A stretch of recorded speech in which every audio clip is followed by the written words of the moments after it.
Alrighty, here we go. Farming some harvest memories. I guess in this case, it is the farming in a more literal sense that I'm going to be doing. Because usually when someone says farming, they're actually killing things, not planting stuff. And in this case, well, I guess I'm still not planting stuff, because seeds were taken out. Hello. But close enough. Let's see. What maps do I feel like running?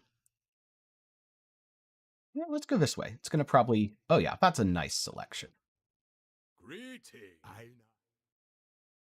Hello, Einhar. 88%. Yeah, 88% is fine for the first one. Greeting. Activate. Do this. Might as well get the second one prepped. 98%. Ooh, but it's Ellie Reflect. I don't know that I can do Ellie Reflect.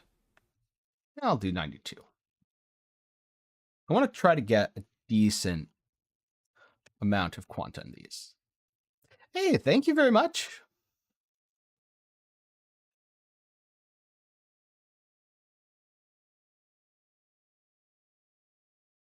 I wonder if I should actually be clearing these maps or if I should just speedrun.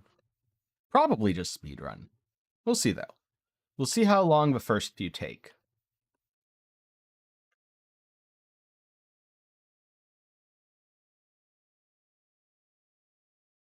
Well, I have 14, and I'll be streaming for a few hours. So it depends on how many memories I can do per hour, which will probably come down to if I am actually clearing the map, like I am now, or if I just start to run to the Einhar and then leave.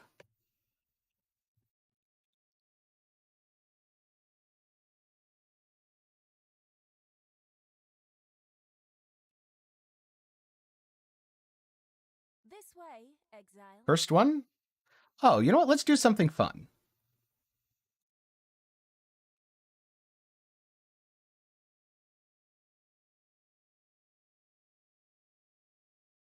Let's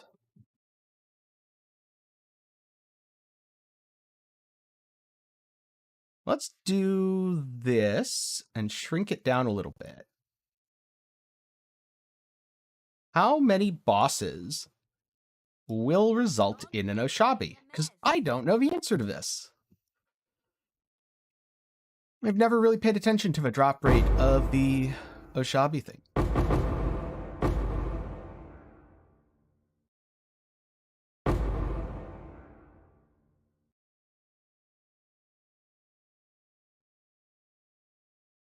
Yeah, 3 to 4 an hour sounds about right.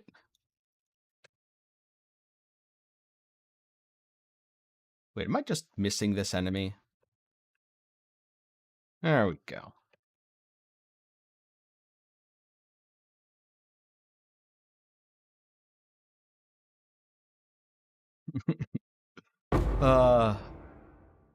Bosses 1, Oshabi's 0.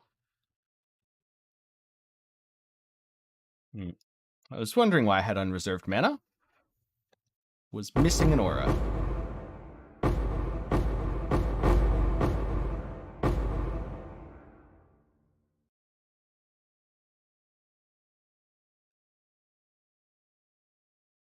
So I think what I'll do instead of clearing the map...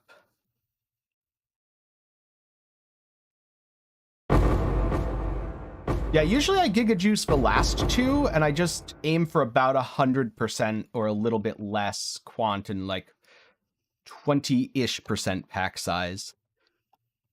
Or not 20-ish, more like closer to 30, which I forgot to check because I was distracted in streaming. My next one might not have enough pack size. I'll fix that in just a minute, though. What I think I'm going to do, though, is also run the Sanctums. Might not be the most efficient thing, but I really like Sanctum, and I mean, Sanctum's still a decent amount of divines. I don't think I've completed a Sanctum recently that hasn't given me at least 2 divines. So yeah, it's probably going to be run to the Sanctum, run to the thing, get out.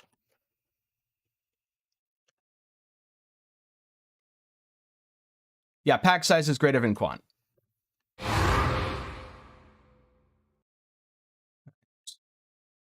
Legion here and Essence. Sure, let's do the Legion. For no real reason.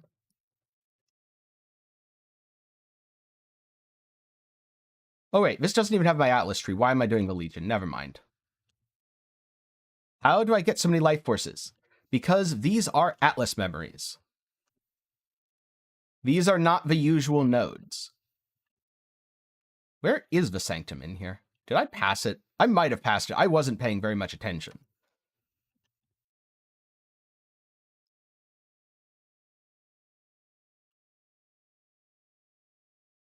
Oh, there it is.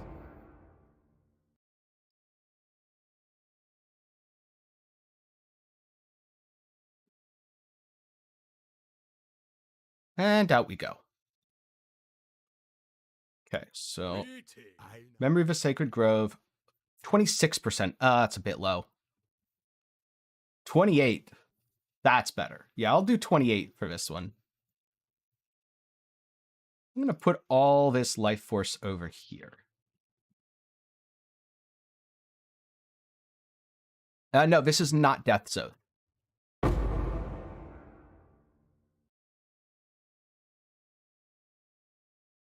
This is Wave of Conviction Ignite.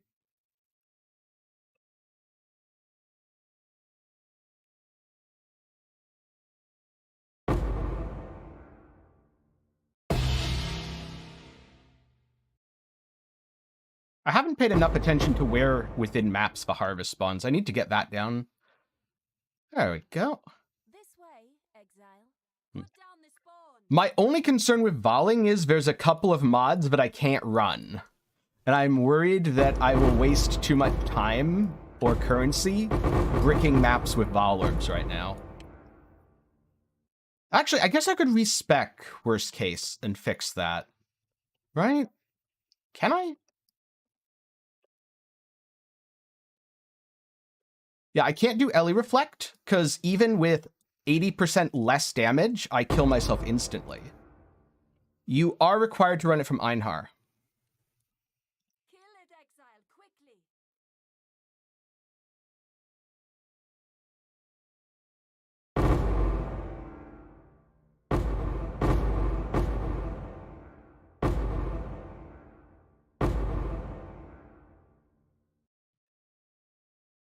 I don't think no regen is a brick anymore.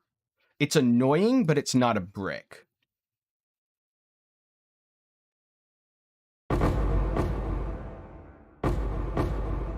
And aura effect isn't a brick anymore. It was, but I fixed that. I don't know, I'll try it. And if I brick one, I brick one. But if I don't, then volleying is a good idea. I'm pretty sure I can just respec and lose a little bit of damage that I don't need right now if I hit Ellie Reflect.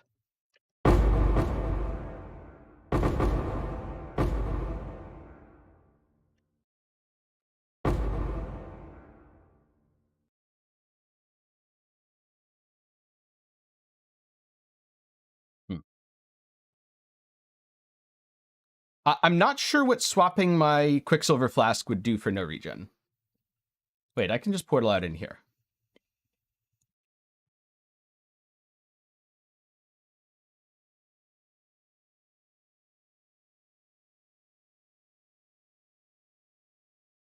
Greeting.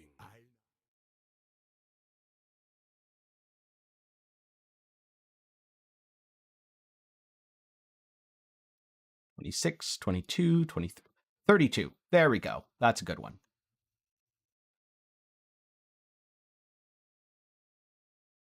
Cannot regen. Let's see. Ellie weak, chance to block less armor, suppress, blah, blah, blah, blah, blah. So this is doable. All right, I think it's doable. Let's see.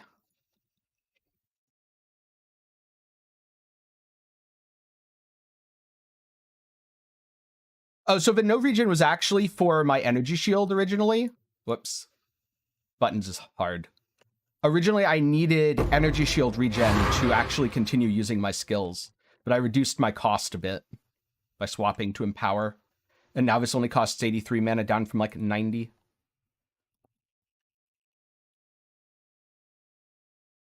And unfortunately, there's no real good way to recover energy shield. Except for regen. But yeah, it looks like just off my recharge, my energy shield is totally fine now. So it doesn't even matter. Because I'm not running out. I do not have a POB for Wave of Conviction. You can always import my profile, though. This way, exile. See if this is a Not juicy making a one, mess. as Einhar would say.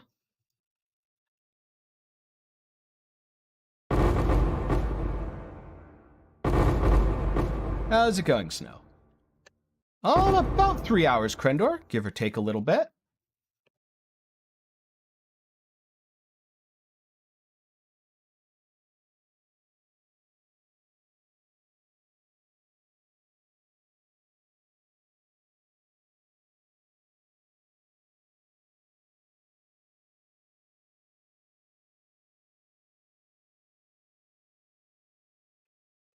Oh. I should not have been. Note to self. These are dangerous maps. Don't just be like, la la la la, let the enemies spawn. Precast your stuff.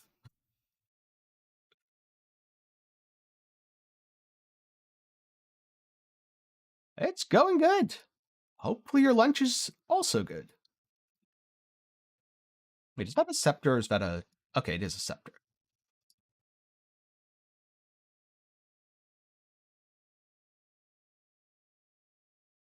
Yeah, precasting super valuable. Because then enemies are all ignited immediately, and I can just run around while they all die. Like so.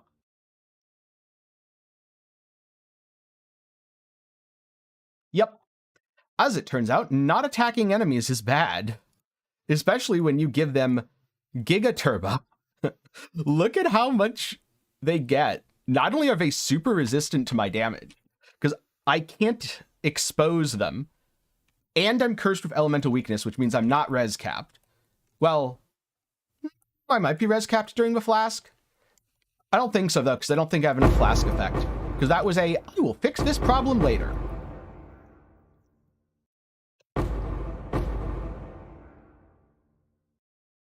This is about a worst case scenario for a Rippy map. At least a Rippy map that I'm... Oh, I just realized there is a hard brick. I should not be volleying these. Right. Because there's effect on maps. And you can get chance to avoid ailments. And it can go over 100%, which makes all enemies in the map ignite immune. And that would just be a hard brick. So yeah, no more volleying after this. This was a dumb idea. I'm glad I realized now. That is the one big downside of being an Ignite build. Oh, god damn it. I thought the enemy was dead there, and I just wasn't looking at my screen. If people wonder, why do streamers die so much in hardcore? This is why. Oh yes, it's also anti-block, anti-suppress, which is all of my mitigation.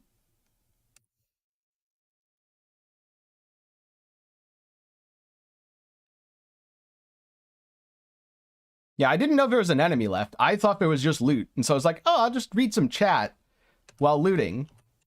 Yeah, no, I won't. I will die because it has cycling resistances and it survived. This is just going to be temporarily damage immune. There we go, it's dead.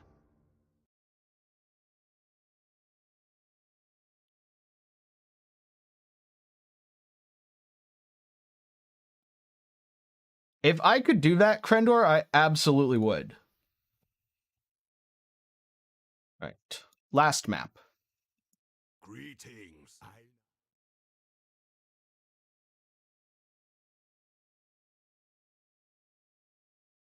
31 is pretty good. I think I can do slightly better, though. 28, 42. There we go.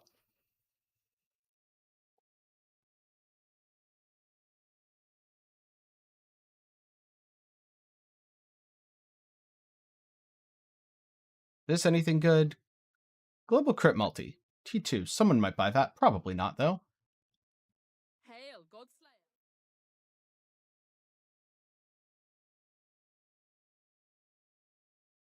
Yep, no vol. No more voling the maps. I remembered that voling the maps is a very bad idea.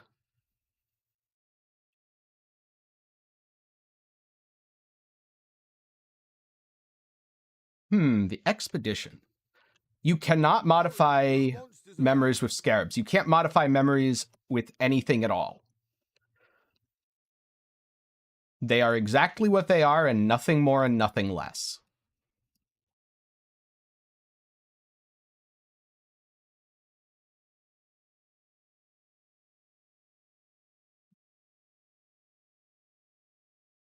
Okay. I'll have that going. Go do the harvest and then double back for it. The harvest is over here.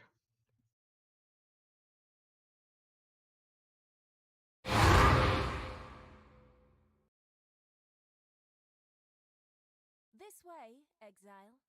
Don't let it make a mess.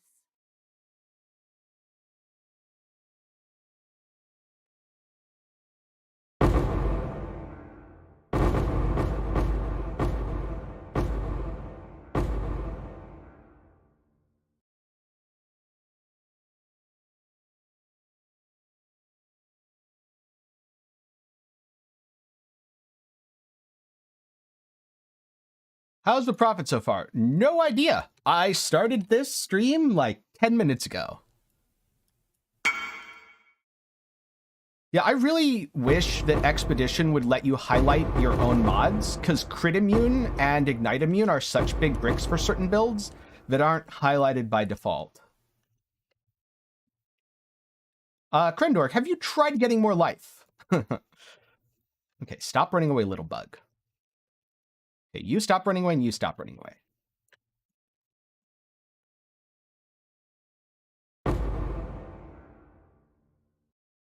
Oh, low life can also brick builds.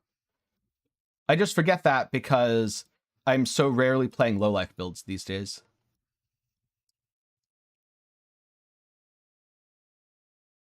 Highlighting based on active skill tags would not work, because then the avoid would be highlighted for basically everything.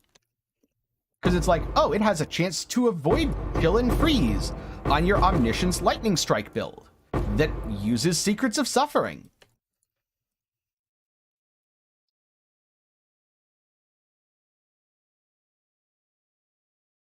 You don't want to give it useless information.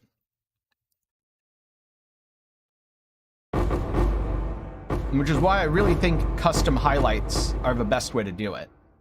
Just let people highlight their own stuff on a per build basis. Because then, if Ignite is really bad for me, I can make that yellow. And I can take all of the immunes except for fire off of it.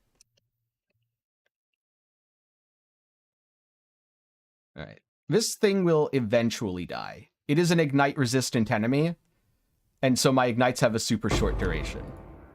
So I just have to spam Wave of Conviction. Oh, that's some life force. In terms of profit, I'm not sure how profitable. Let's go with about 5,000 of each life force so far. Kill it, exile, quickly. Because that's about what it's going to be after I do this plot. Yeah. A mod filter, and honestly, let's not just apply it to Expedition. Let's also apply it to rare monsters. So Ignite-resistant enemies would show up as big and scary and red. But then freeze-immune enemies would be whatever, because I don't actually freeze anything anyway, so I don't care. I guess in theory I could freeze something if it's weak enough, but I still don't care.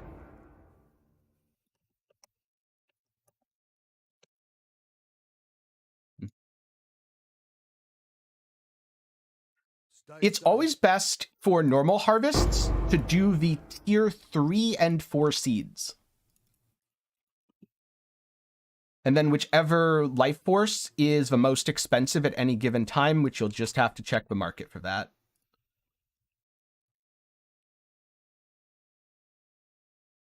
Junk. All right. Actually, that's T1 cast speed. Someone might buy that. I doubt it, but you never know.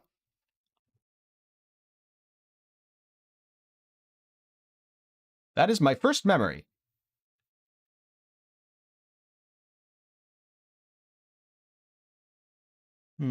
What maps? Let's try this pattern instead. I kind of like this more. Hello. Yeah, I honestly think that the rare system now is largely a step back.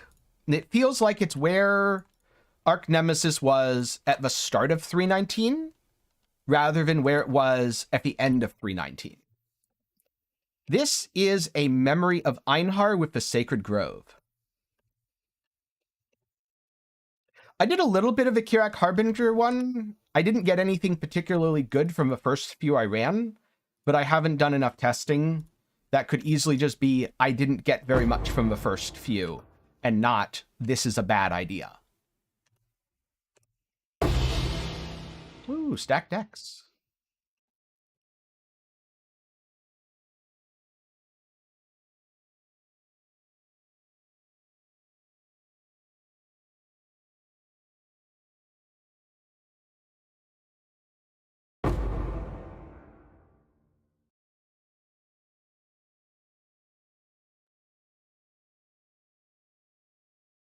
Yeah, it feels halfway between old rares and Arcnem, and not really in a good way.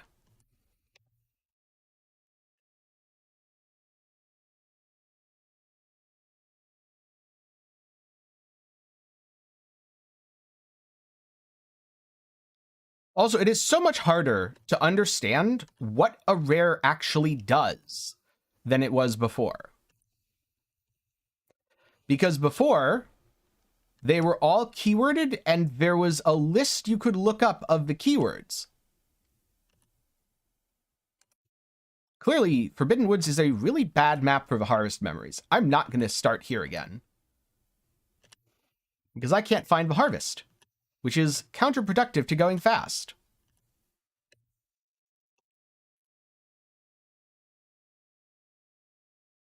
But now it is much harder, a boss, to find out what a given rare monster actually does. In fact, I don't think we have a list of all the new modifiers anymore.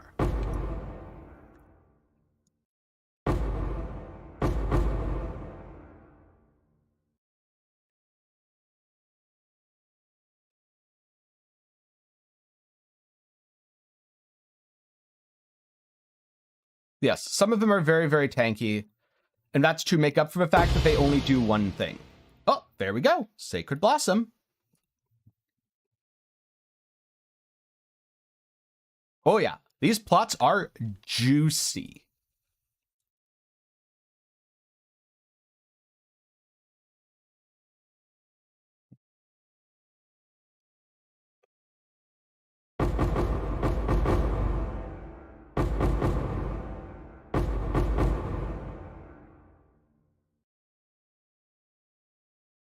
Yes, I completely agree, Snow, and unfortunately, I think that is very often the case when GGG ends up listening to players. It's because there's such an outrage over something that they feel they have to, but they don't really like the solution they have to implement because they know deep down that it's not the right long-term thing. All right, see you later. Thanks for stopping by.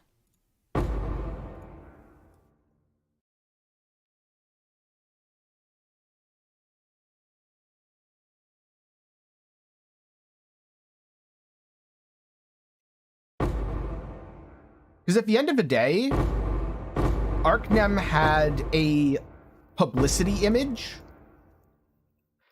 that was just terrible, regardless of how difficult the enemies were. And to be clear, my experience with Arcnem rares by the end of 319 was that they were easier in general than rares right now. Hello. How much damage? Enough. The Atlas memories are not influenced by Atlas passives now. Ooh, that's a good one. And so as a result of that publicity issue, it had to be discarded, even though I still think with a couple more adjustments, the system would have been a huge improvement, not only over old rares, but over what we had now.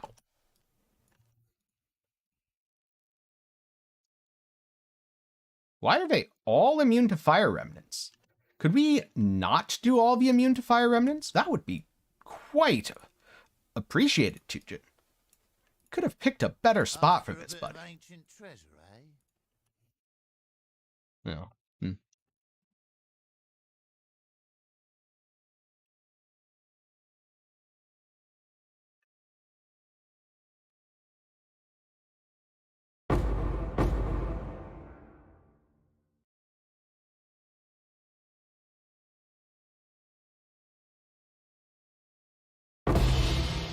There's the exotic coinage I was fishing for.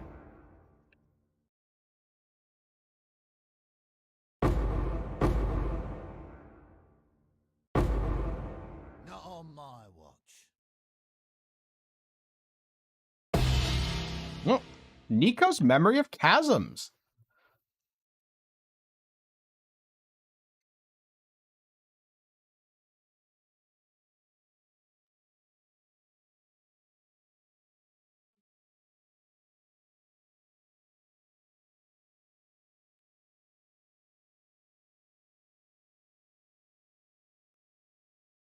Oh, here we go. Things are right next to each other. That makes it easy.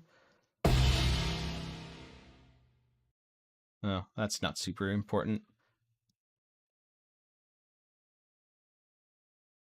This way, exile. We need not the fruit, just the juice.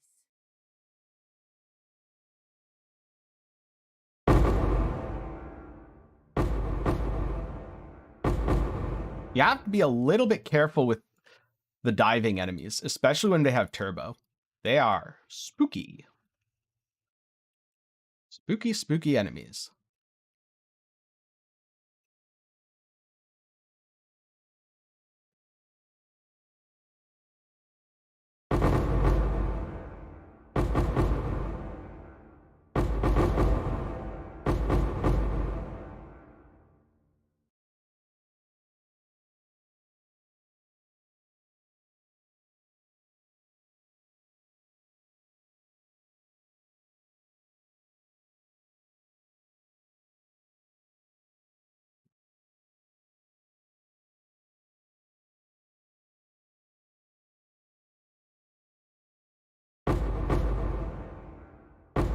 Right.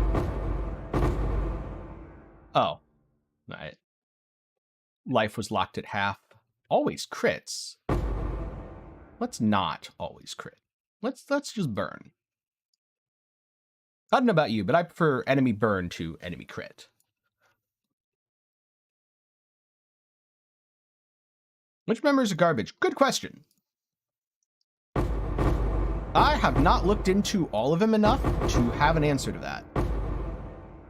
These aren't garbage.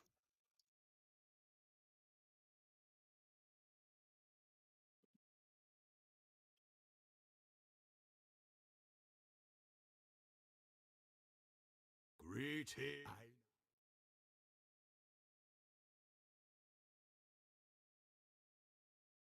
26, 23, 45. Yeah, it'll be fine. Just make everything super tanky.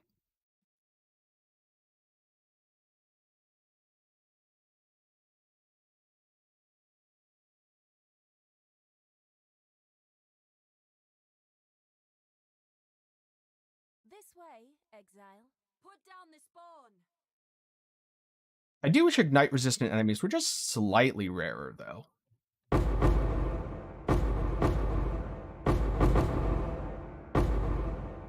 Oh. Turbo crabs. Gotta watch out for turbo crabs. They get real angry this time of year.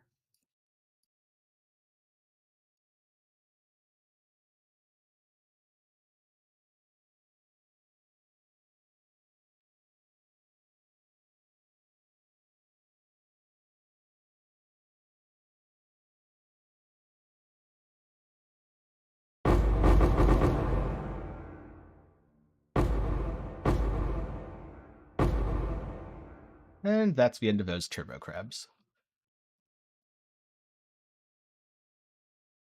Nope. There's a diving bug. Kill it with fire. I guess I kill everything with fire.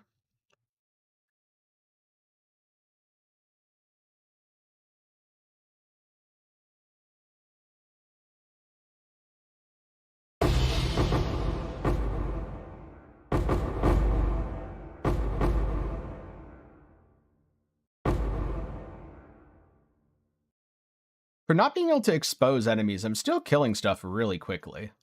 That's good.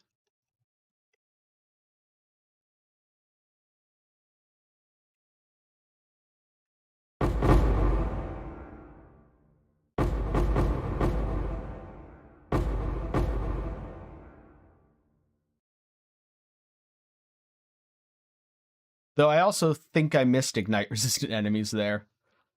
Or if I hit one of them, it was with a pop that scales off of life and it just annihilated it, as opposed to an ignite based on my own damage.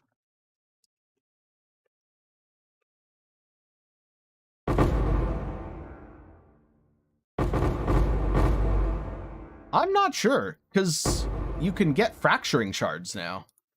And those are pretty valuable last I checked.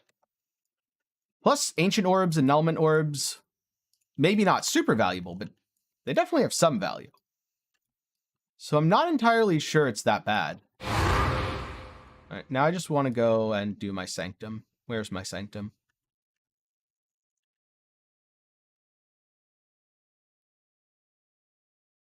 Probably over here, right?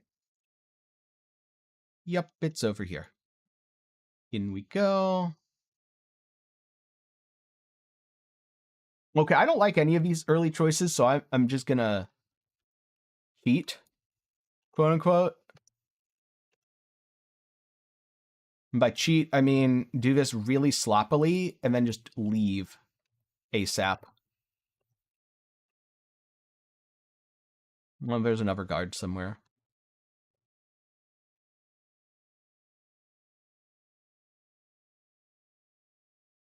How many did you do? Because it's always important when doing stuff like that to do a full data set.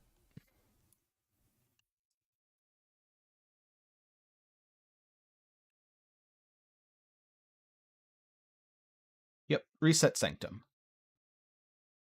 Can I portal out here, or do I have to go back? Okay, I have to go back to the map.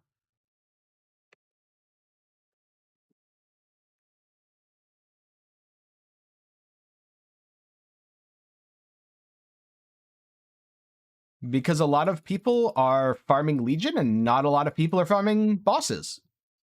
Or farming boss maps, that is. People are farming bosses, otherwise Conqueror maps would also be cheap.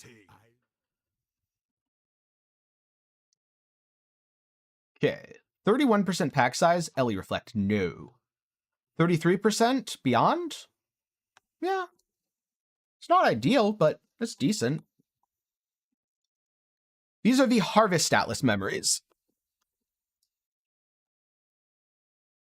Einhar's Memory of the Sacred Grove, I think. I forget the name. I will check after this map. Or actually after the next map.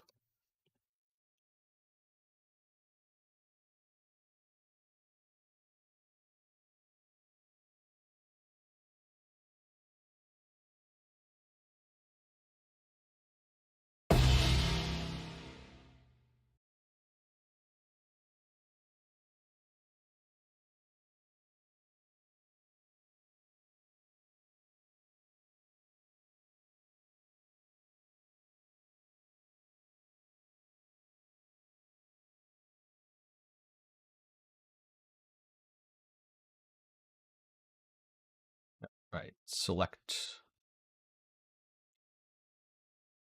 slash deaths.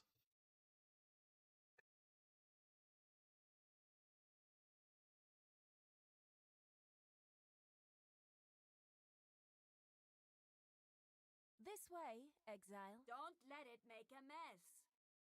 Oshabi says don't let it make a mess, but this is making a mess. Farming is messy business, Oshabi.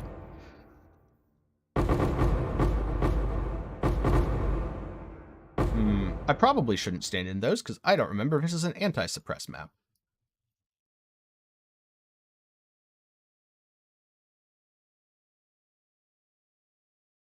Yep, they are 0.7.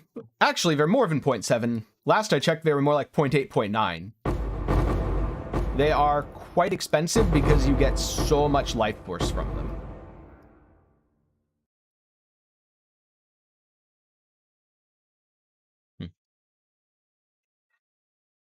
Yeah, sometimes there's a really good farming method that you just get a bad first impression of. I've learned it's always good practice to try something a couple times to see if it really is or isn't worth it. And sure, there's still always going to be variance. You probably have to farm most things 100+ times, if not 1,000 times, to get a really good understanding of it. But you can get a decent one just doing it a little bit more. At least enough to know if you want to keep doing it.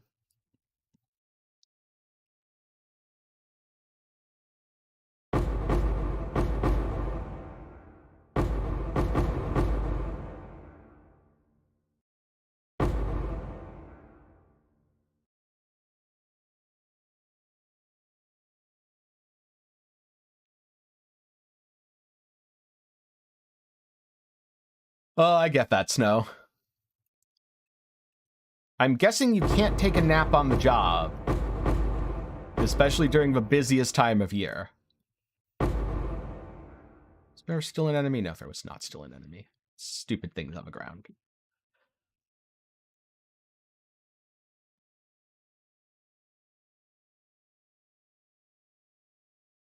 Greetings. Oh, that was number 5. How much life force per memory? It's looking like about 15,000. Plus or minus a little bit.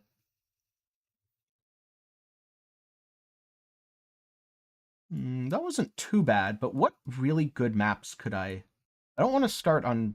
Ooh, I wonder if I can get it to go this way. I guess the way I do that is I put something on Orchard. I think I can crisscross. I'm curious, though, so let's try it anyway. But I forget if I can block things or not. Oh. Oh, is that... Oh, no, that's over here. Right, I was using... God damn it. Let's try this. And I want to see if I can force it to go over this way instead. Oh, it does overlap. That's unfortunate. Sunken City is a terrible map. And I misclicked.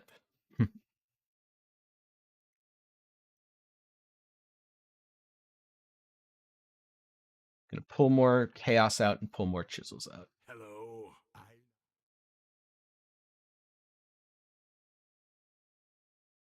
22, 25, 22, 25, 29.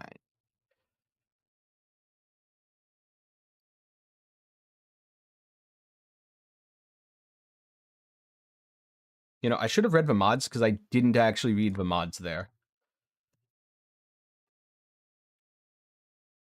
It's okay, though. It's not... Oh, Avoid wouldn't even brick me right now, so never mind. I don't need to read. I should still read, but I didn't need to until the... I think it's 3rd memory.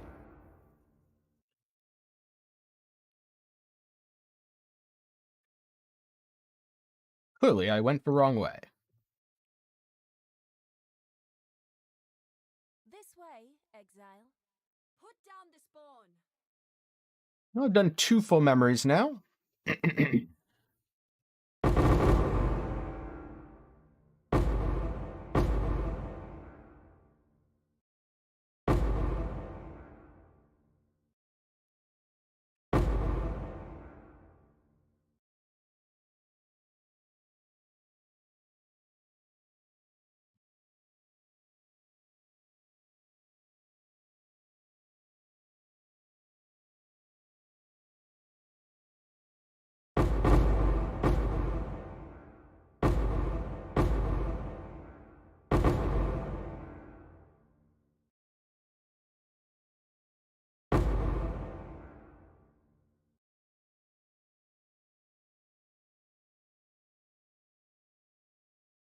Oh, another boss. This is boss number 4. And we'll see if we get any good loot from it. I bought 14 of them. There was something like 0.8 divines each. So less than 14 divines and more than 10, and I can't be bothered to do the math.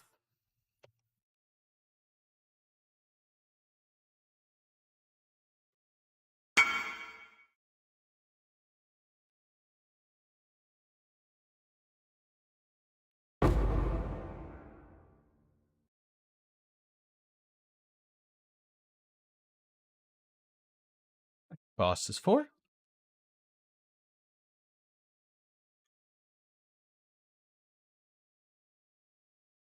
We need not the fruit, just the juice.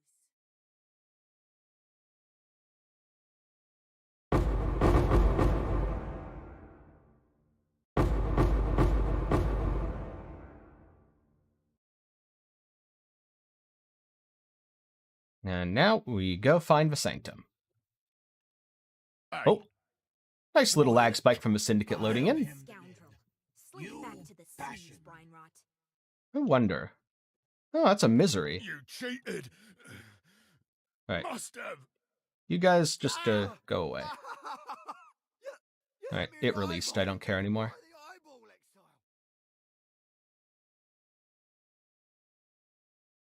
So minus 100 maximum. Oh, that's easy. All right, we just go through the middle now. Defeat all guards.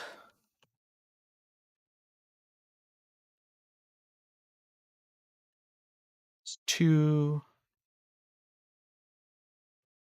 Oh, I misjudged his angle. Oh well, he didn't hit me anyway. 3. Gonna double back for the coins from these 2. I do wish the coins would drop faster.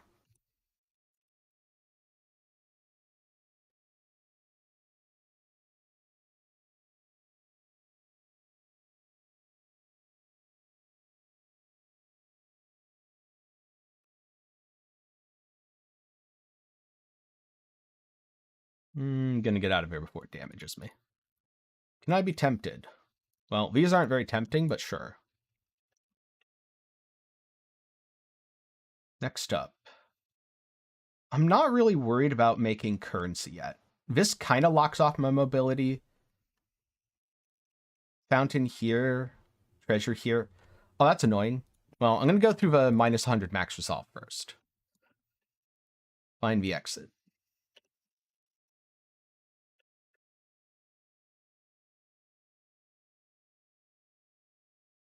Templar cache.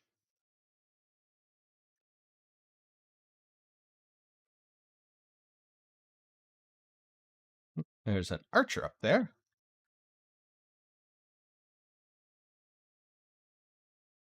And the exit should be over this way.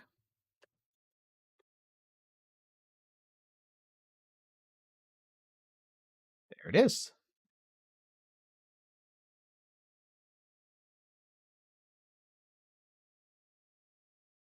Now I should have better information.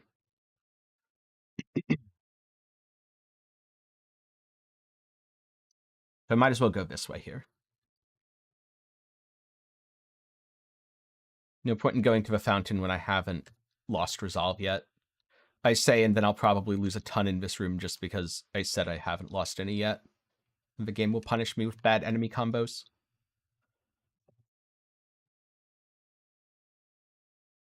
Wait, no enemy spawned there. That's weird. Oh, there it is.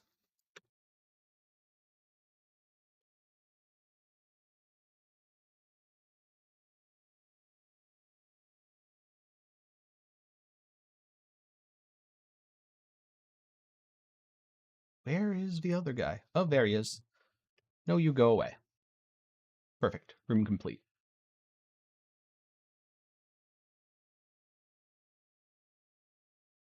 14 scours. Sacrifice today is a blessing tomorrow. I definitely go here. I skip these 2 and just get the minor treasure reward. The way I play the first 2 floors is A, priority number 1, avoid afflictions, because it is not worth taking most afflictions early on.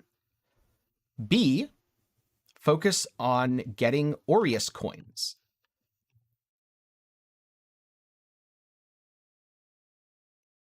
Because Aureus coins early on mean more boons, and most of the loot in floor 1 and 2 is not great anyway. Random boon, 250 inspiration. Cool. Gotta tune that loot up. So here, I could go 50% reduced effect, or I could go over here and take the risk on the 50-50. That's what I'm going to do.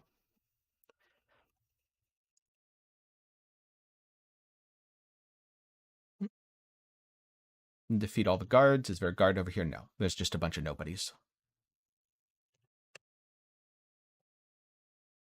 Go away, Elrond. No one likes you.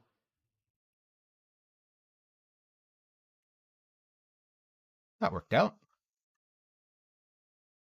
Oh, that was a pop. Good old obliteration doing obliteration things. And room complete.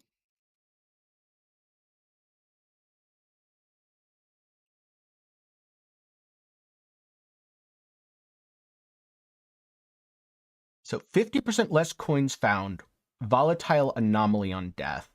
I don't really have the money for a merchant anyway, so I'm going to go abandoned library, candlelit chapel.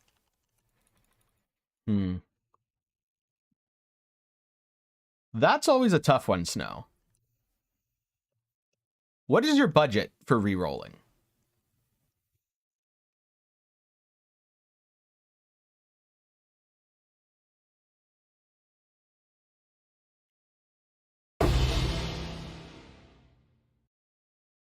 Are any of these good? Not really. I think there's a correlation there. You've found it unrewarding because you've completed 0 sanctums. And most of the rewards come at the end of a sanctum.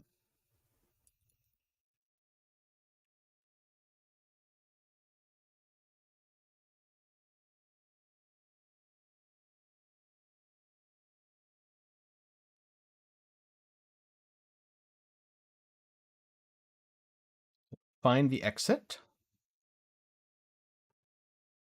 Okay, let's deal with you first.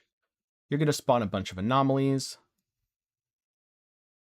Wait, did they fix that? Oh, they seem to have fixed that. Nice. I failed.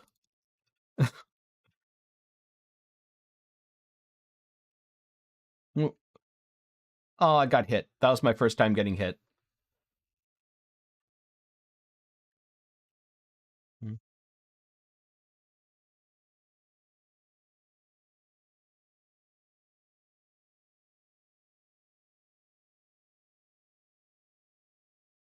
I've never liked the advice of pick a skill you'd like to play, then pick a build. Because there's a vast difference in some skills in terms of what you need to play them. Like if someone says, I have 100C, but I really want to play Forbidden Rite, I'm going to say, do not do that. You will have a horrible time playing Forbidden Rite on a 100C budget. On the other hand, if someone says, I have 100C, I want to play Bone Shatter, oh, that's totally fine. You can play Bone Shatter in SSF. A sacrifice today. I would pick a build based on the budget and look at what people are playing, say, on 100C in SSF. Barakath, slay them!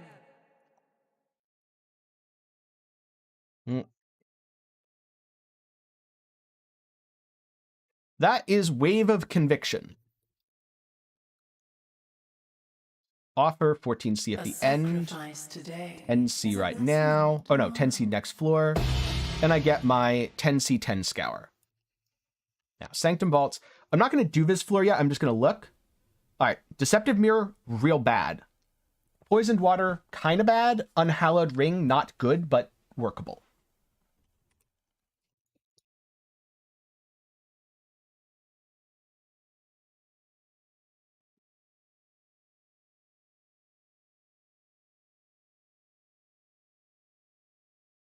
I don't think the Felbog Fang sells for anything. Hello. I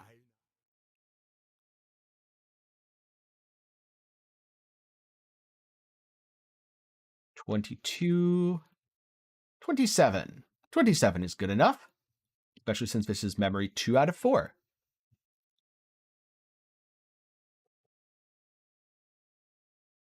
Gonna not do the delirium. Delirium doesn't help me. Also, this plan was not good. Talking is hard. Not a great idea. Somehow I tried to say good and great and said Gert instead. Happens sometimes.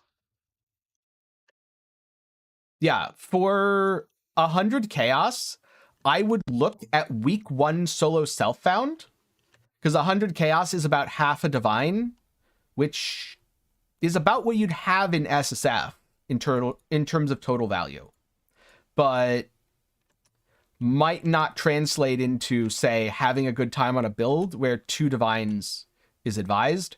And personally, I would not advise poison SRS on 2 divines. I'd advise it on more like 4 or 5, because otherwise your defenses are going to feel a little bit lacking.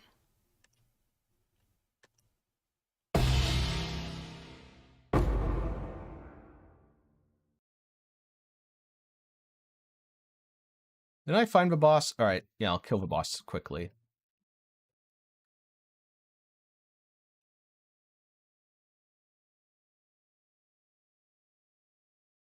I'm not sure what is a good path to place the memories on to encourage them to go where I want. This was not it, though. This was terrible. This spot is real bad for map layout.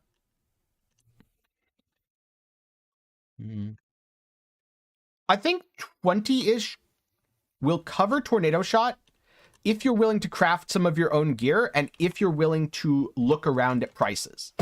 But if you just want to buy all of your gear and be done with it very quickly, then I would probably double that. This way, exile.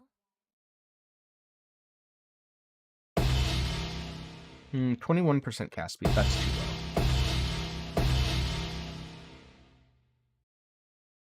Oh, another boss. Kill it, exile, quickly. Will we get another Sacred Blossom?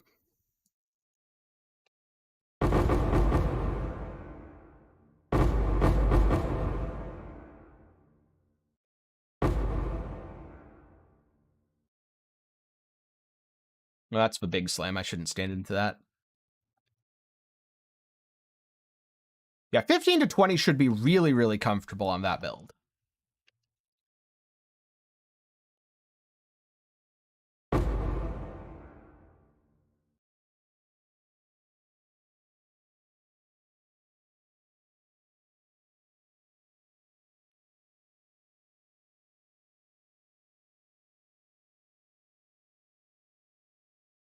I would assume Tornado Shot on low budget doesn't use Omni now. You can just use Dual Curse.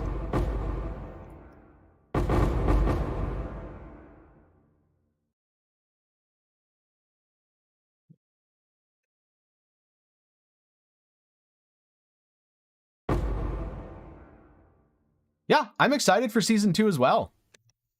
Looks pretty cool so far. Looking forward to the new bosses.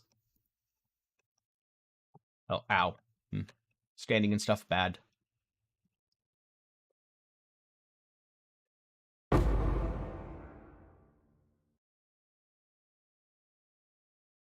I'll try Strand next then.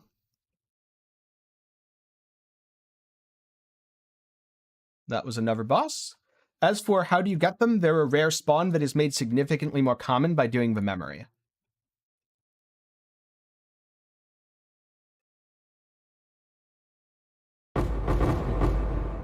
Well, I will try Strand and then try Ashenwood and see which one I like better.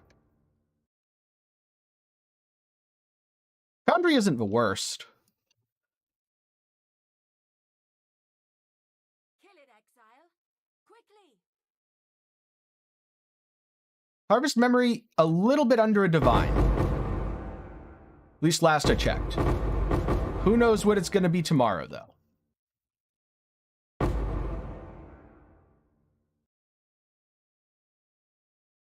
They did not, well, they didn't directly buff just Wave of Conviction. They did buff almost every build in the game.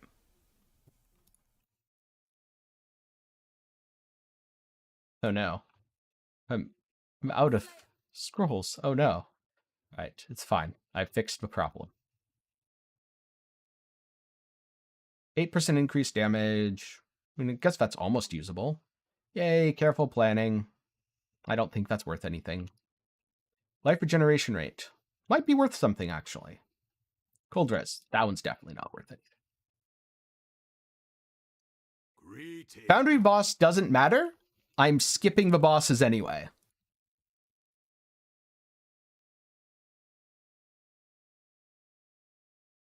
That's the key. If you don't fight the bosses aren't a problem.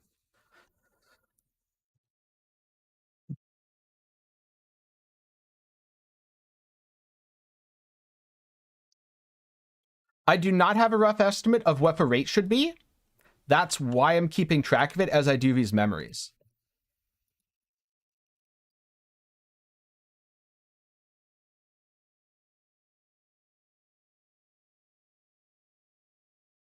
Also, in terms of Wave of Conviction, my damage could easily be... That's just... Oh, no, that is Ellie Reflect. Okay.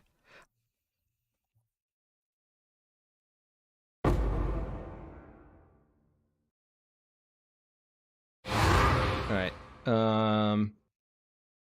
This, right? Yeah. Stop hitting me. I'm fixing my talents monsters. Okay. 60% reduced reflected should be enough to keep me alive. Oh, yeah. That's so much easier. Problem solved.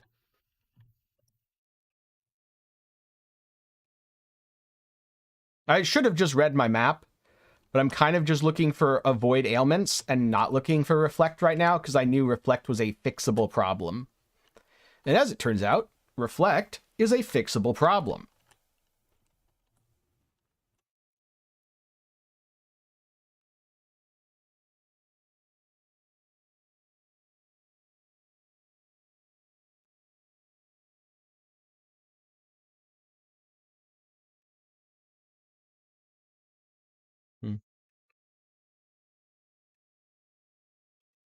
I would say that you shouldn't play Poison Scourge Arrow Pathfinder if your goal is to kill Uber bosses.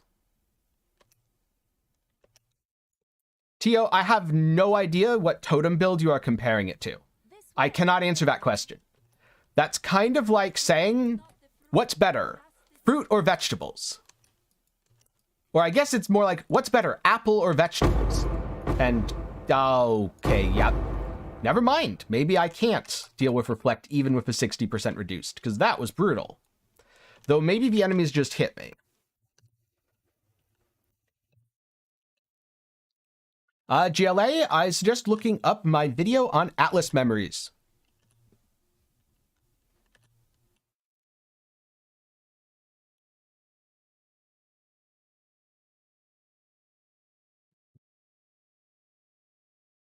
This is a bit of a walk of shame.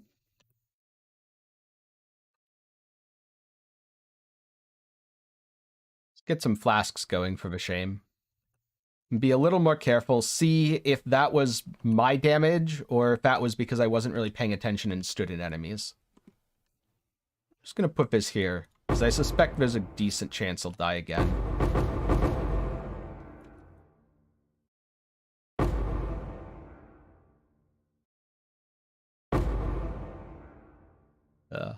But yeah, if you can be more specific on which totem build, I could give you a better idea. There's just a lot of different ways to play totem builds.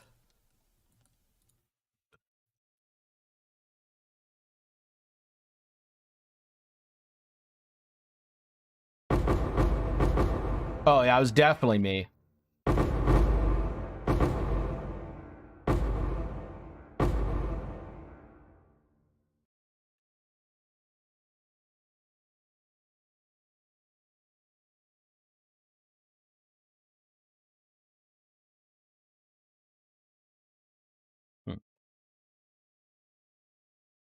Don't let it make a mess.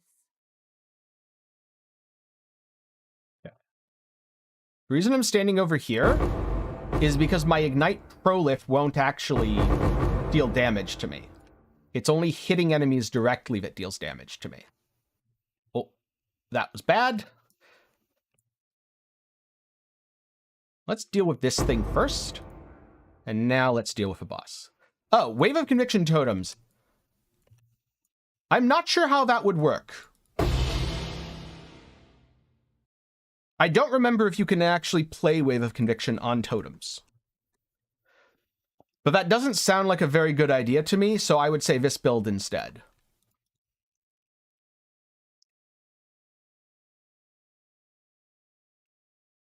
The problem with Wave of Conviction, you can only have one wave at any given time.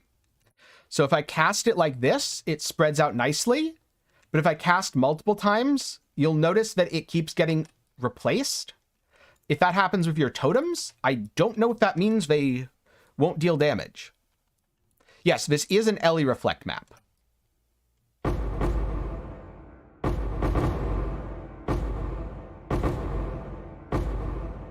It's insane to me that I'm a dot build using deadly ailments, and I have 60% reduced reflect damage and can still die to reflect damage.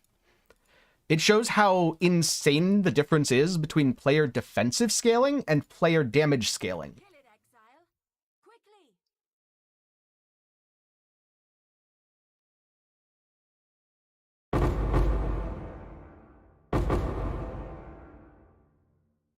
At least these enemies spread out nicely. Whoa. There is no point in using Nimbus in that. That would just make your skill worse, because now you don't have a ring slot.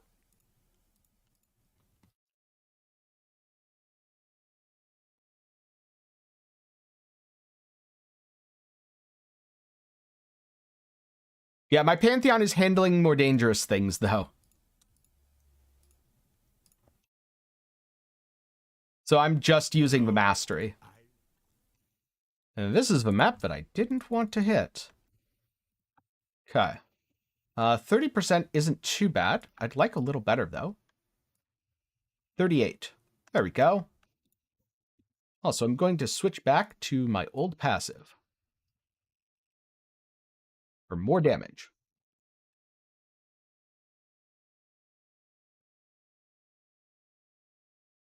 Yeah, Nimbus gives you an advantage. What? Lightning Trap with Nimbus is completely pointless. Lightning Trap with Nimbus does nothing at all. Do not do that. Good eye, Exile.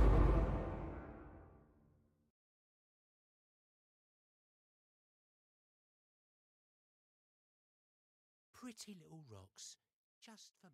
You can already get Lightning Trap projectiles to return, and Lightning Trap projectiles do not shotgun.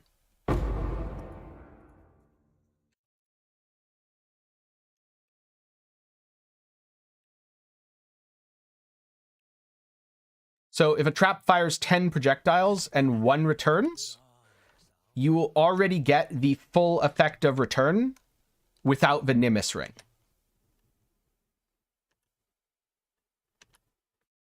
See, Spark, if it refreshes the duration, that's much better. Okay, now I think you're all just trolling, because you keep mentioning skills that don't benefit from the return. Yes, the return is on the alt quality. That is correct. And there isn't any super valuable quality effect to run instead.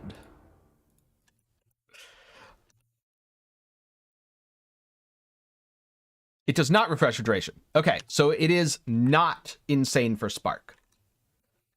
And where is the stupid harvest in here? I hate this map. I think I've gone the wrong way, but we'll see. I'm committing. Yeah, okay, so Spark also doesn't benefit.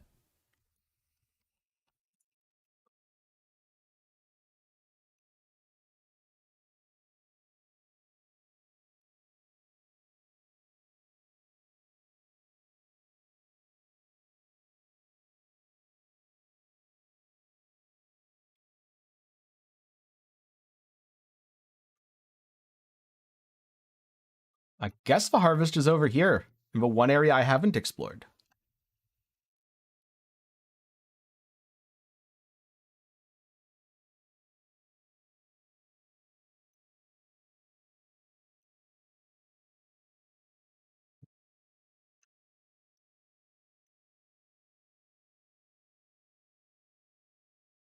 Oh my god, it's really not here. Really? Okay.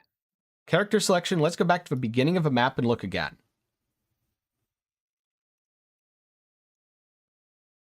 Note to self, avoid this entire area because Sunken City is awful. I don't know if it's just me not paying attention, but I'm pretty sure. Wait, did I already do it? Is that my problem? Oh my god. It is, isn't it? I just walked past. Never mind. User error. Don't mind me. Yes, hit the harvest and get out. Or in this case, not pay attention and literally walk right by the harvest, waste like 5 minutes complaining, and then hit the harvest and get out. You know, either way, really. Both are equally effective.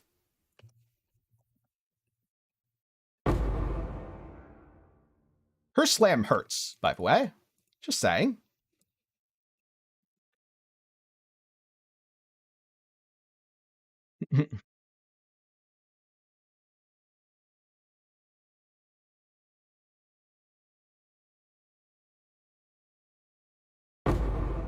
There we go.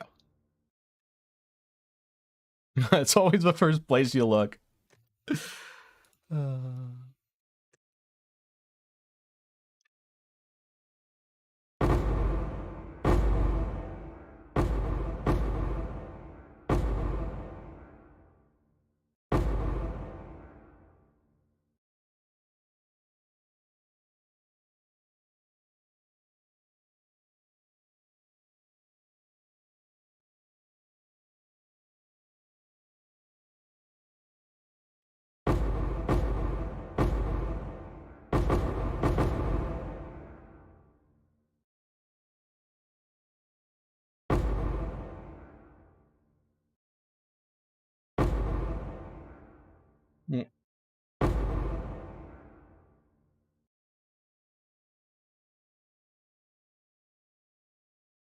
That's a good question.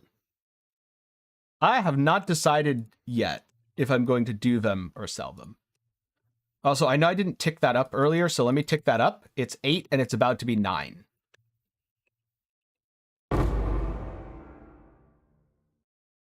Yeah, I haven't decided if I'm going to use the essence or sell the essence.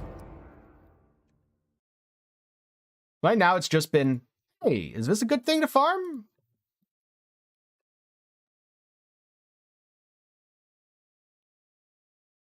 I know, weirdly enough,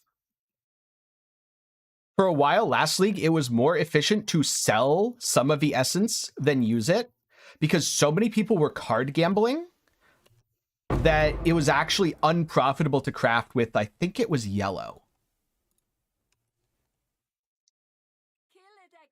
I think RF is generally well positioned for the league mechanic, but you'll have to make sure you have good mobility.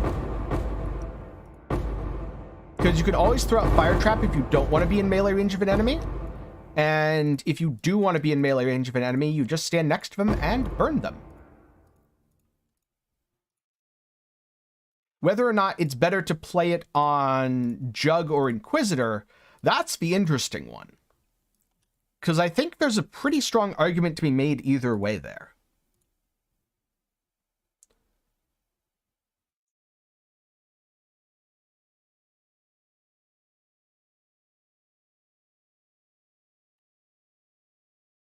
Okay, so that's 9 bosses, 2 Oshabis. Prepared for the end.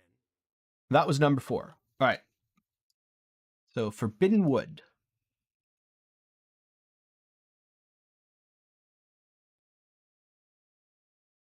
Wait, no, not Forbidden Wood. Ashen Wood. My bad. Other wood.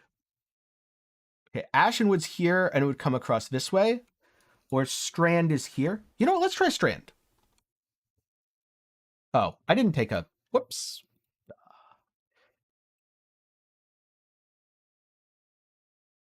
So this is going to be Atlas memory number 4. Been going for about an hour, so it's looking like it's about 3 per hour. That's with me dawdling. Oh, Phantasmagoria isn't terrible. You know, I might just put them all on Strand.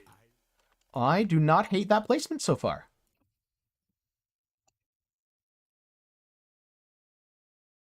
Yes, that's why I think there's much more of an argument for it than when I previously played the build. But I haven't looked into it enough to say for sure.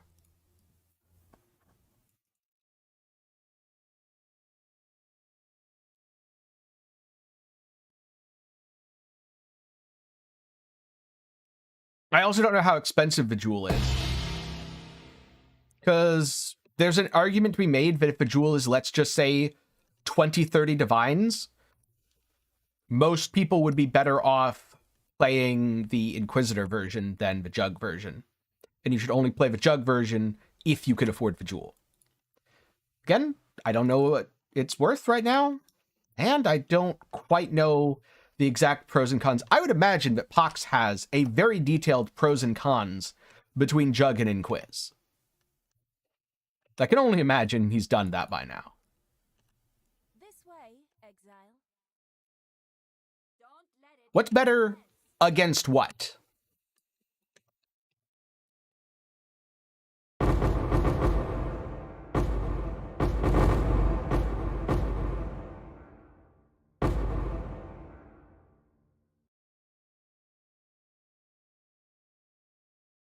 I don't remember the name of the jewel, but if you put Unholy Ground in on the trade site, you'll find it.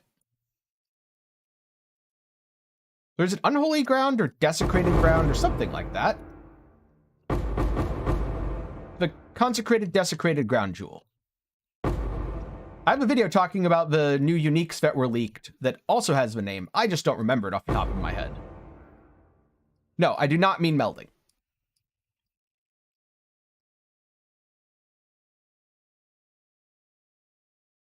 Another boss.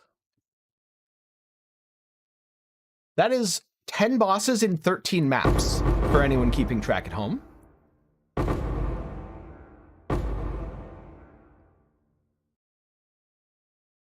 So it doesn't really matter that you're a Pathfinder. It matters what you're doing with the build. I.e., are you mapping? Are you doing expeditions? Are you fighting bosses? And also, what's killing you?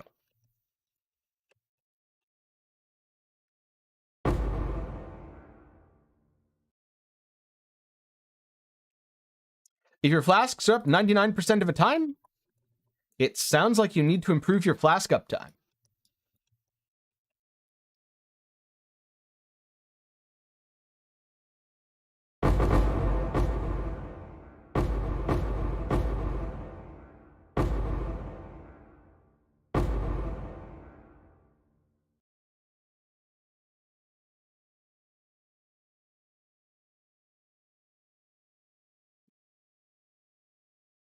A 100 or bust on Pathfinder.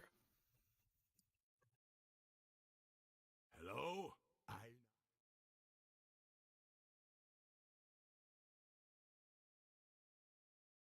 Ooh, hexproof's annoying.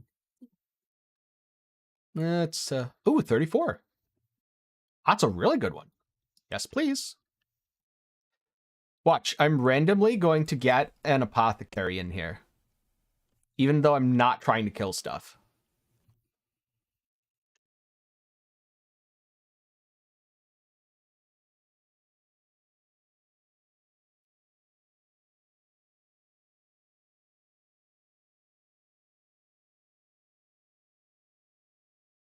Six out of 8 stored.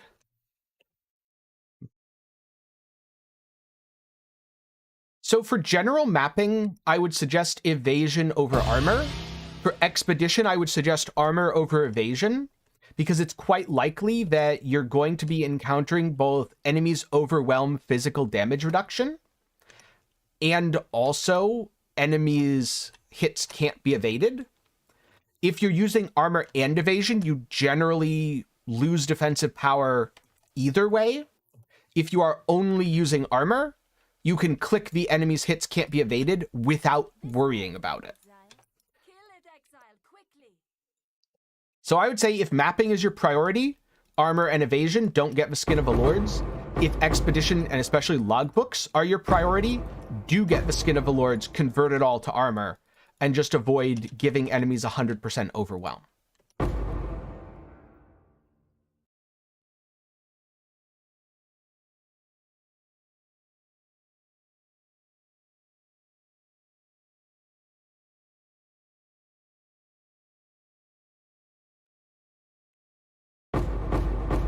If I had to do one map for eternity,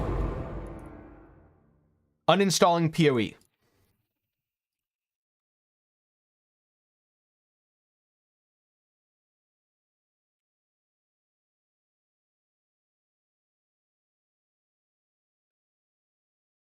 And no, don't worry, Villa. It's not copium. I just think it would be funny. If it doesn't happen, it doesn't happen, and I don't really care. We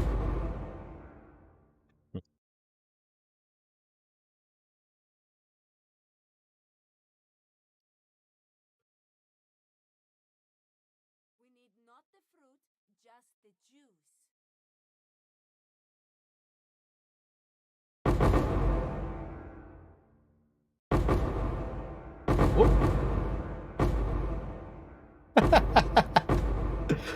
Some people love blasting one single map. I do not. I very much do not.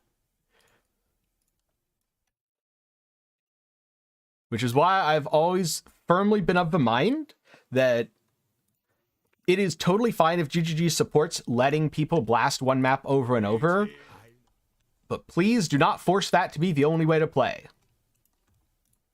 That if you have to pick a correct way to play between only do one map and never do the same map back to back,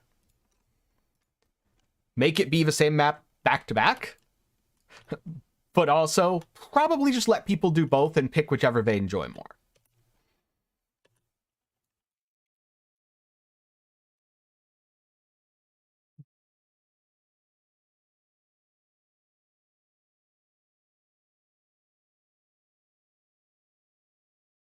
Food for the machine.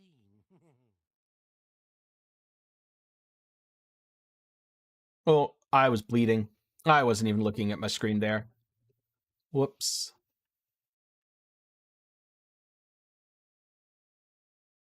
Yes, I get very bored very quickly when I just spam one map as well. I completely get what you mean with that.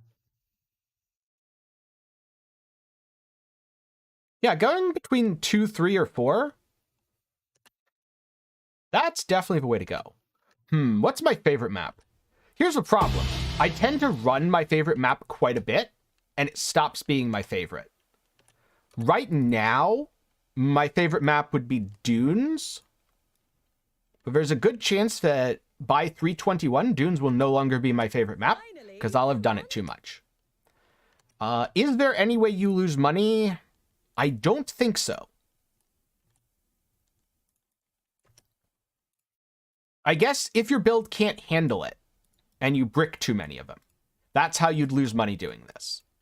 But as long as your build can actually kill the plots, no, I don't think you lose money. God damn it, YouTube. YouTube's supposed to be fixing that. I guess they're not doing a good enough job yet. Easy Astragali.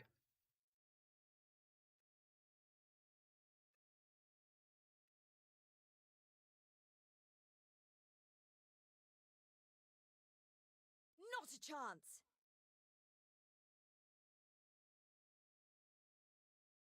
Yeah, different leagues are better for different maps. And some leagues are map agnostic, like this one, This way, exile. Kill it. where your Atlas strategy determines your map. The league does not.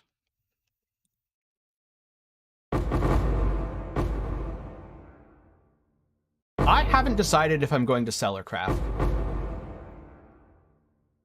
It's a good question.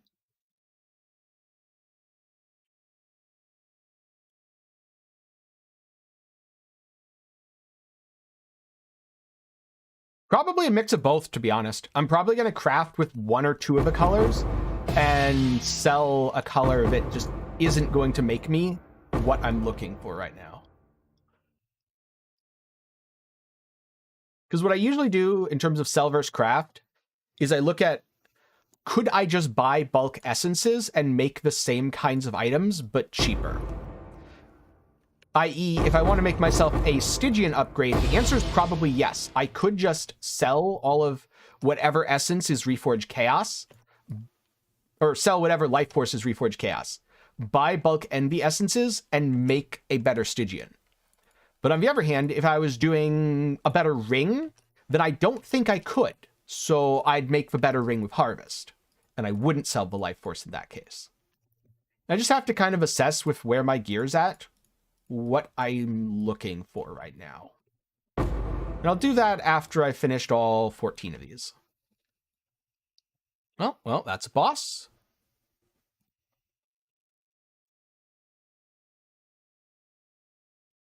And there's going to be another boss in just a second. Put down the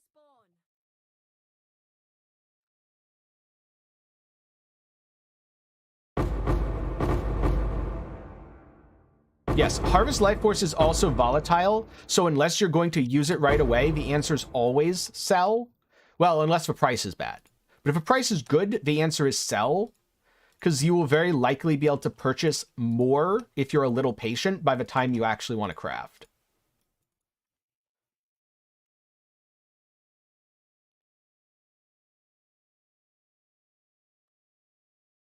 Yep, the last one did. I'm counting bosses as of when I kill them so that I can remember, there we go, the drop rate rather than as of when I encounter them.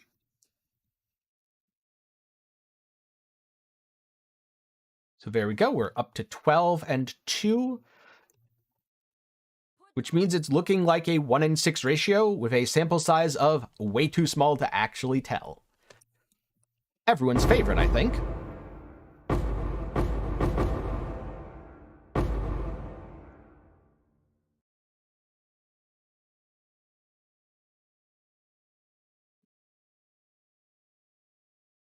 Time to go home or time to take a nap? Hello? And let's see. 38, that's pretty good. Yeah, I'm just going to go for 38. There's nothing bad on this, right? Not really. I think this is the last one in the chain. Yes, it is. So I'm going to reload this, grab some more of these.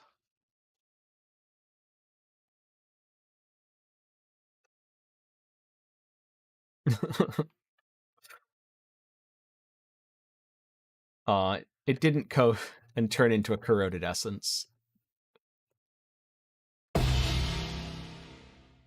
I think if I was less tanky, I would actually be able to have significantly more damage on this build. Quickly.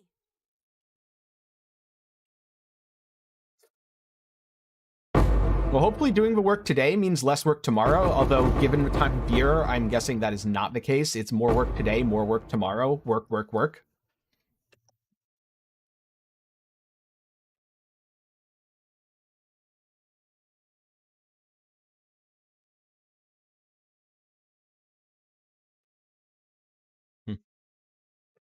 I've been good, but yes, I have been quite busy.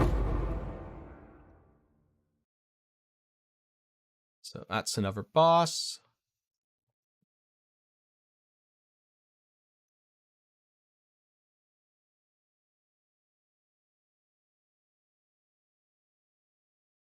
Well, things are going well. I've been working on a couple of bigger video projects like this one, which just require more hours of testing than I would normally be putting into a video.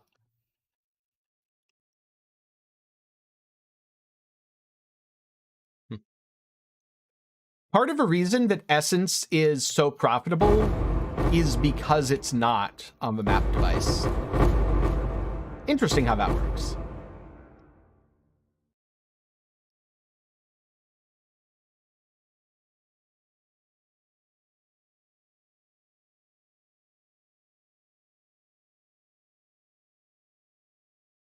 I'm predicting another Oshabi drop here, because I think the ratio is going to be something like 1 in 5 or 1 in 6.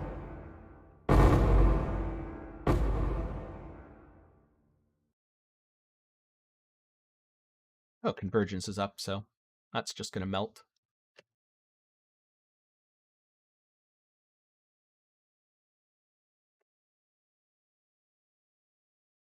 Oh, I didn't even see that guy.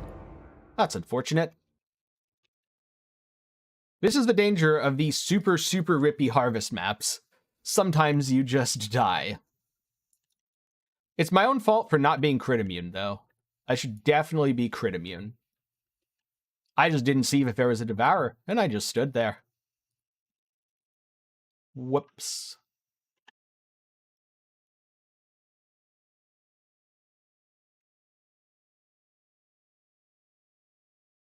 I mean, you say you don't have to pay 160C per sextant, but I'm basically paying more than that anyway. So, I'm not sure I agree with you. That was boss number 14.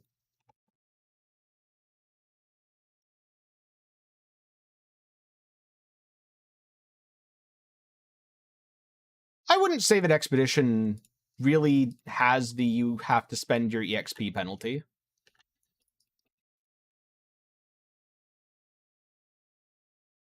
I would say it's more of you don't gain it. But Expedition overall isn't that rippy.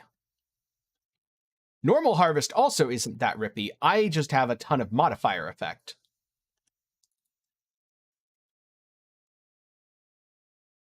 In fact, Normal Harvest can be really good for gaining EXP. All right, so we have to go here first, because this is just terrible.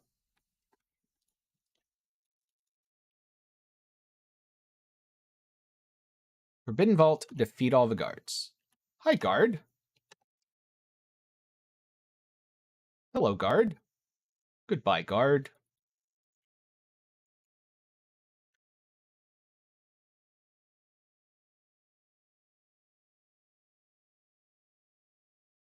Are you running away? Yes, you are. Okay, please stop running away. Thank you. Oh, I shouldn't walk through that. That was just a bunch of unnecessary inspiration I lost. Wait, there's another guard. Where's the other guard? Oh, there it is. Oh, it's the annoying teleporty guy. Stop being an annoying teleporty guy. God damn it.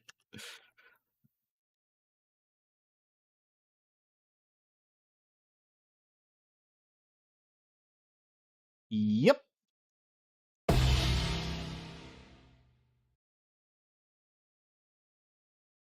That you can. So, next up, minor treasure into either major or accursed.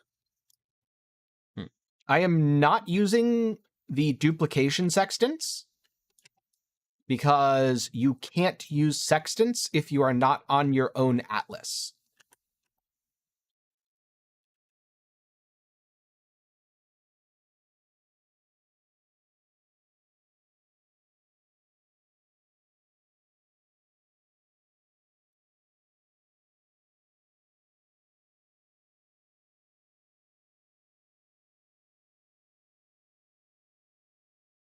Yeah, sextants do not work on these. That is correct. All right, so if I go here, turbo monsters. If I go here, it's just less damage, and I can deal with less damage. So I'm going to go Accursed Pact into Blunt Sword.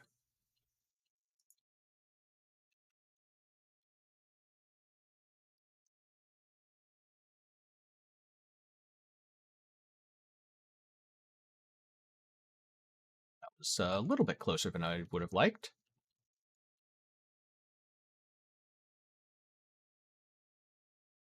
Duplicate Life Force, not Essence. But yes.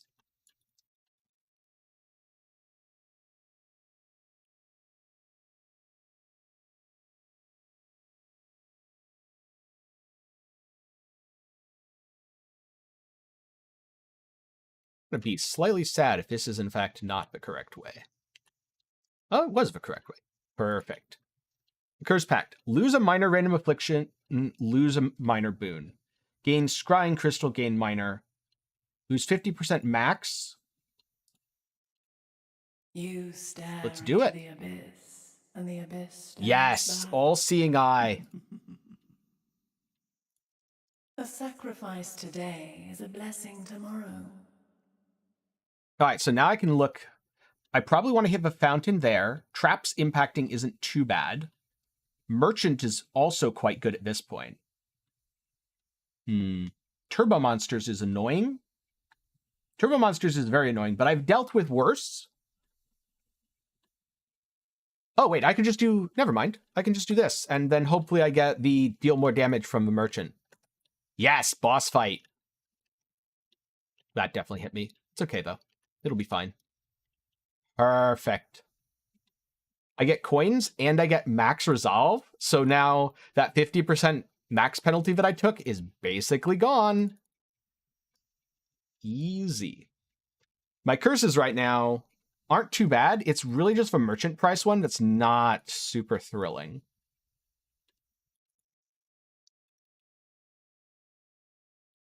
And yeah, I can go...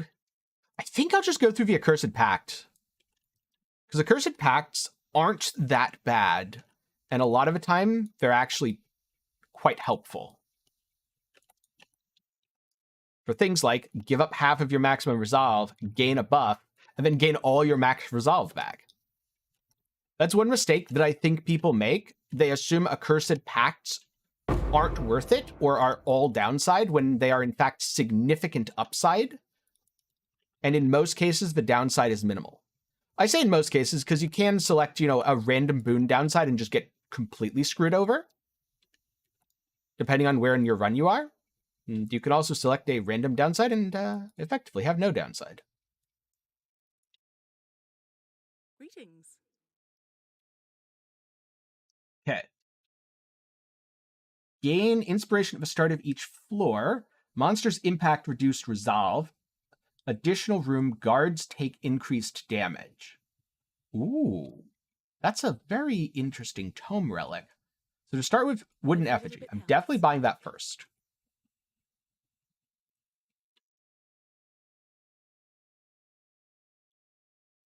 I'm going to view my Sanctum for a second. So this is a regular fountain, so I don't need to worry about having money. I don't need to worry about having 150. The regular fountain should cover my healing.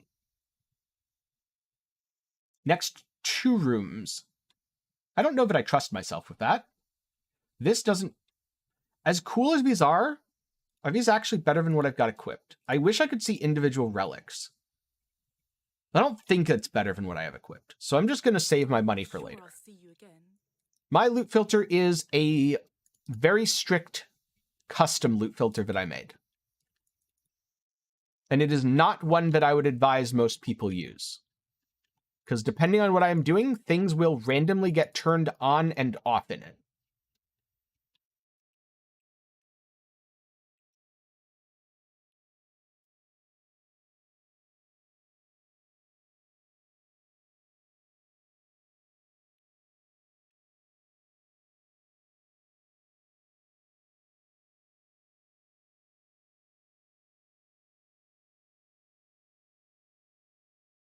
Okay, now I'm ready for the boss fight.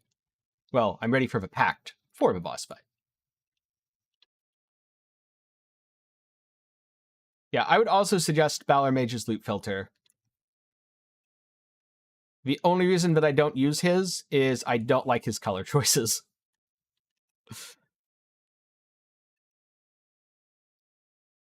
That said, if you want to know more about how to make a loot filter, I do have a video on that.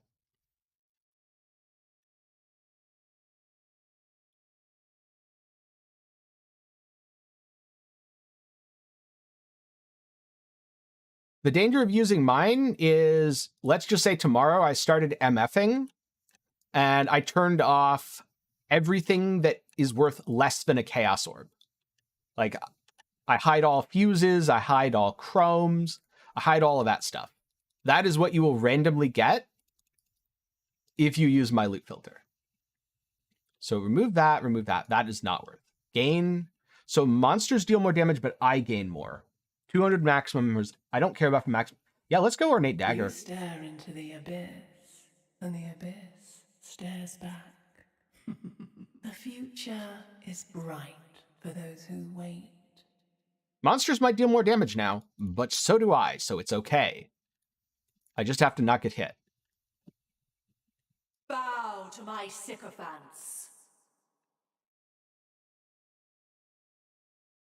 These are flesh vessels, just like you. Oh. I stood in that when I shouldn't have.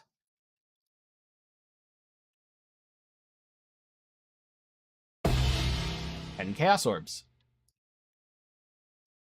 The future is bright for those who wait.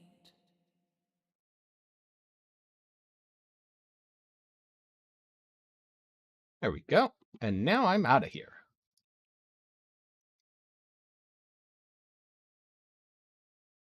Hello? Oh, that was the whole thing. Cool. Let's do Strand again. I liked that. Oh no, it goes through museum. Oh no. I have regrets. I have regrets about my choices. I hate museum.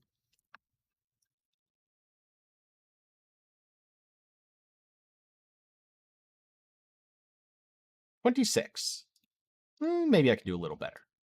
That was a mistake. I should have taken the 26. Never mind. I knew I could do better. That was not a mistake. Don't listen to me from 2 seconds ago. Listen to me from right now. Yes, this is a Wave of Conviction build.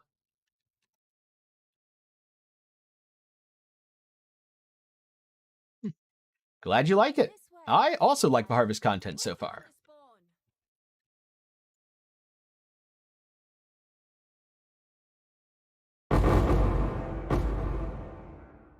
Oh, right.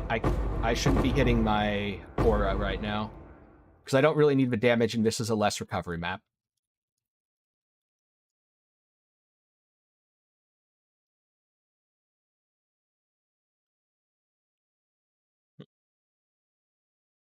I think that people made way too big of a deal about loot in 319.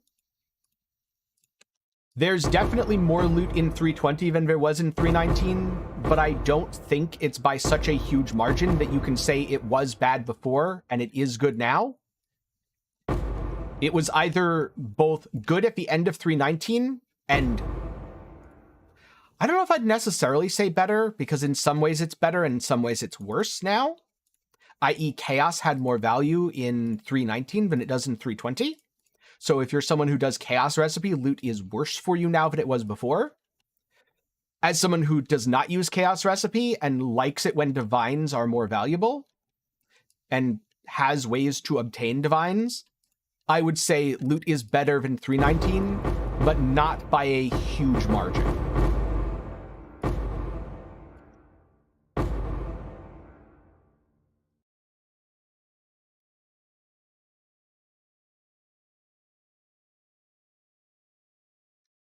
And pack size is better than quant when it comes to harvest. Oh, on ever boss. I'm to not accidentally waste all my stuff. I should really go through my card tiering and hide things. I'm seeing too much.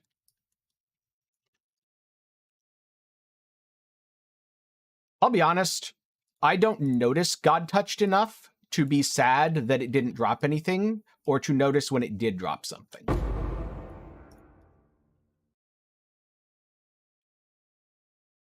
Because most God Touched enemies just explode.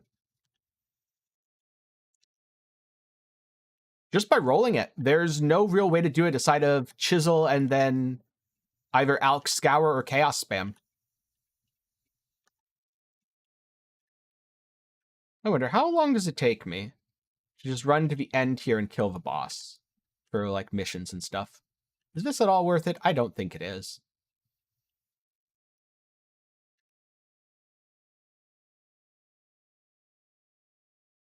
I believe there are guides to find your PoE session ID. However, I would not advise giving your PoE session ID to tools. Instead, Hello. I wait for the tool to be compatible with GGG's OAuth authentication. Oh, 36. There you go.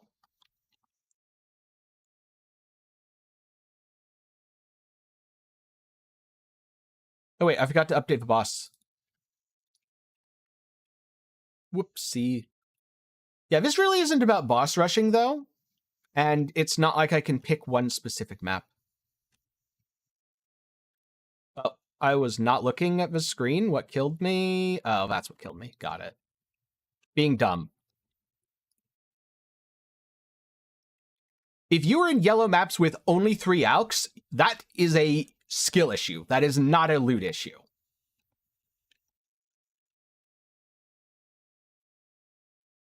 I don't know what you did wrong, but you did something very wrong. This way, exile. Don't let it make a mess.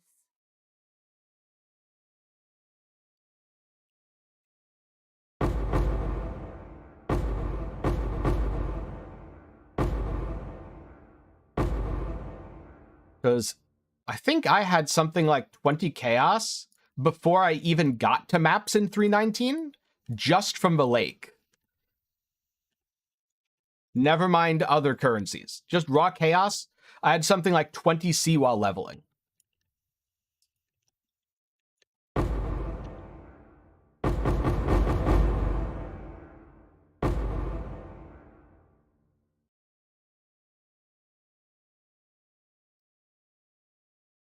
Yeah, it could have been a loot filter issue.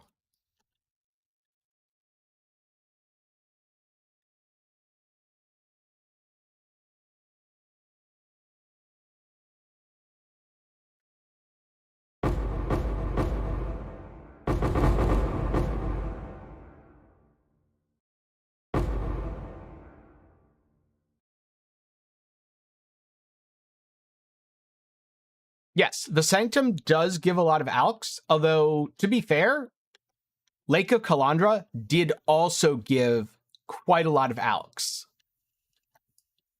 Even before they buffed the loot from chests. It was very, very good early on for filling up alks.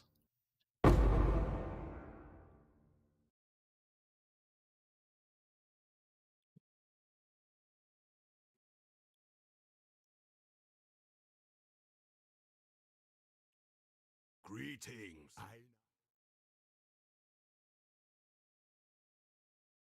I'm about halfway to my goal. 28%. Could be better, could be worse. I think I'll take it.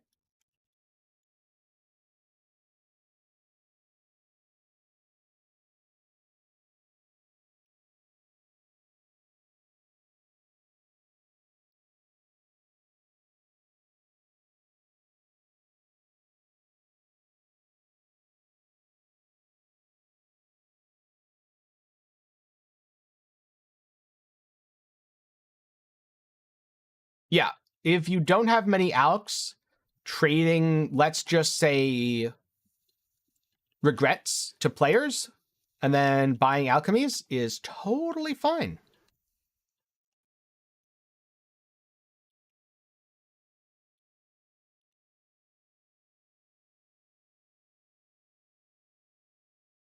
I mean, hell, I still do it. I don't really pick up alks, and so I eventually run out when I use them, and I just buy more.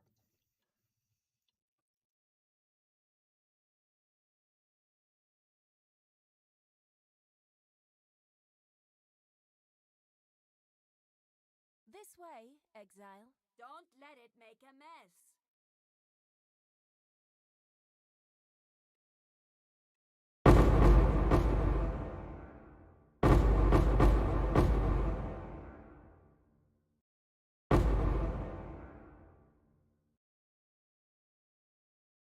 Oh, you're ignite resistant. That explains why it was still alive.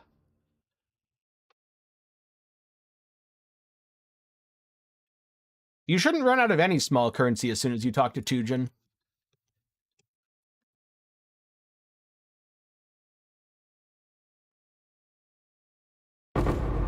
But sometimes I don't talk to Tujin because I'm doing things that aren't maps. and aren't logbooks.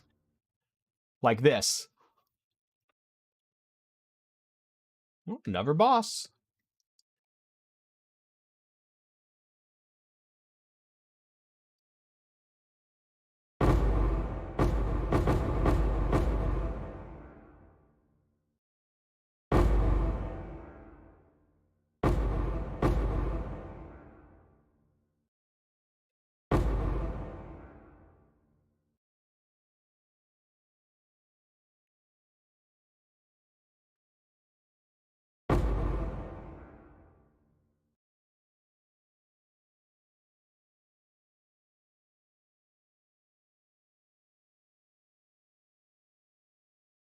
Okay.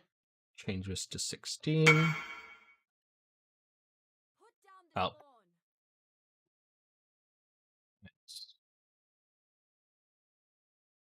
I saw that whisper right as I clicked the thing. Okay. Ow. Yeah, don't tank those, by the way. They hurt.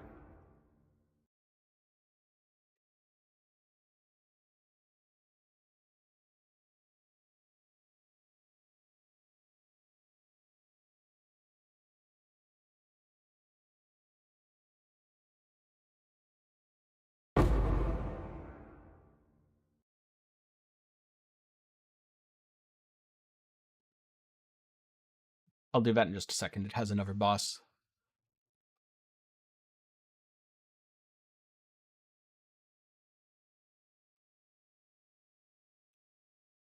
So if you want to know more about how to farm logbooks, I have a video on that.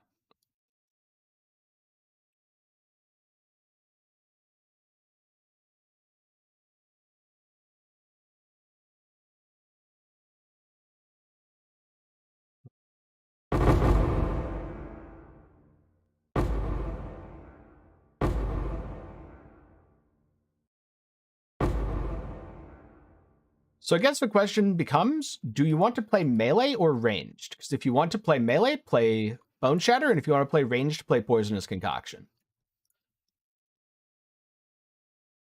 I would not advise Shockwave Totem. That is going to be out of your current budget. You get them from the Atlas memory. The other problem with Shockwave Totem is, unfortunately, the gear overlaps with Seismic Trap, which is fairly popular.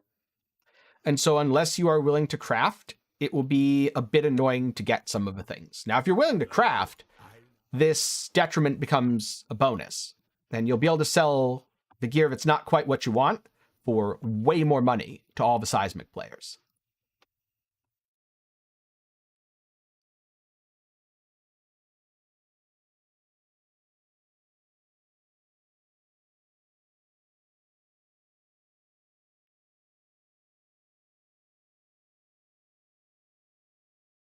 This way, exile. We need not the fruit, just the juice.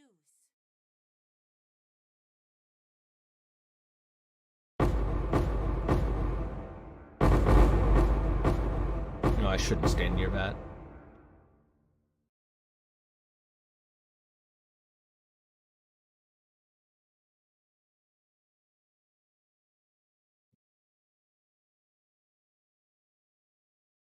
Put down the spawn.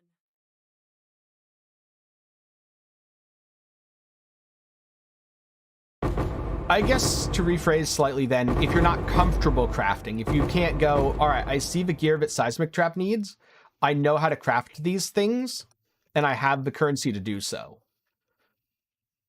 Oh, this is a Soul Eater. God damn it, it's a Soul Eater life regen.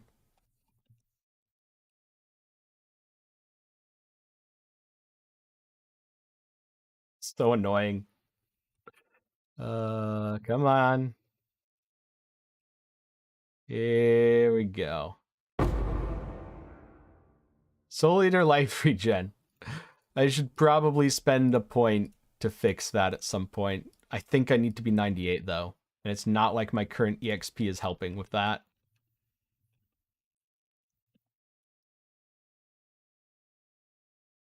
The true tanks of the game, Soul Eater.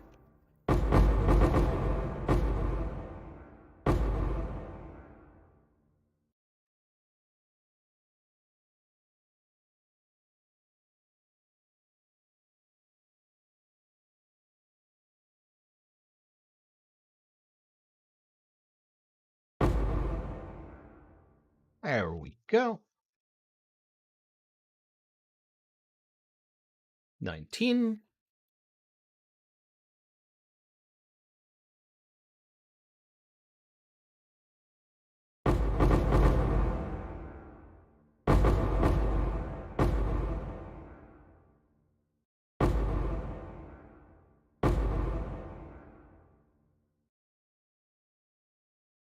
Yep, thanks for stopping by. Hopefully you've enjoyed.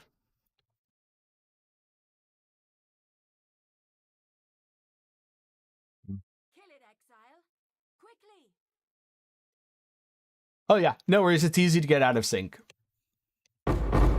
So in that case, what I would say is pick one area where you're struggling, and every league focus on just improving that one thing. Because you're not going to just overnight get hugely better at the game. That's just not how humans work. You can, however, make a plan and focus on improving in one specific area. So if you feel like your knowledge of farming strategies is really, really weak because you don't understand Atlas passives, focus on really learning how Atlas passives work. Maybe instead what you struggle with the most is leveling and taking your character from I don't have any gear to I can do red maps. Focus just on that transition.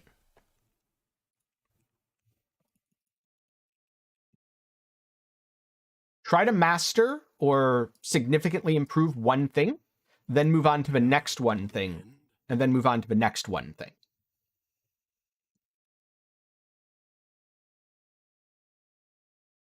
Greeting.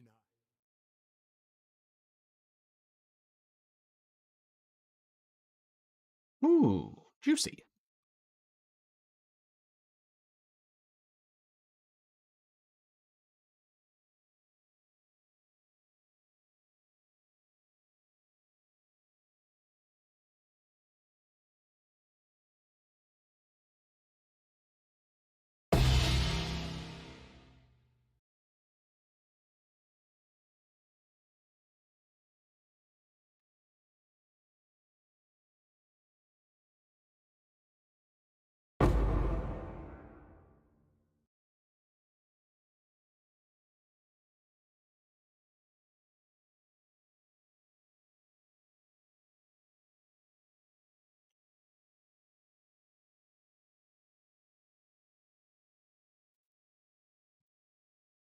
This way, exile. Put down the spawn. Independent.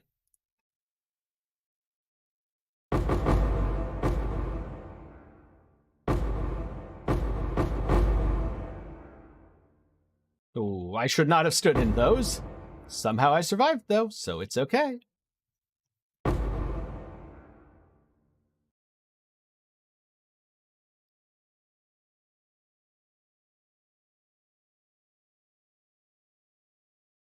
Don't let it make a mess. Yeah, those two things are a little bit different.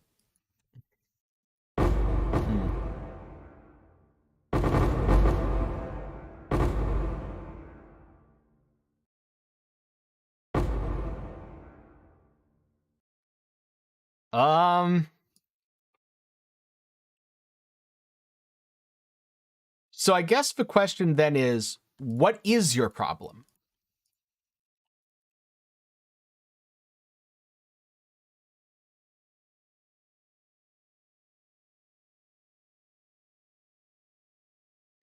Oh, this is a notable. This is a small passive, this is a mastery, and this is a keystone. So when it says 4 notables, it means these nodes specifically. Let's just say you put an inspired learning here, makes a circle. The notables in radius would be faith and steel, overcharge, endurance, and devotion.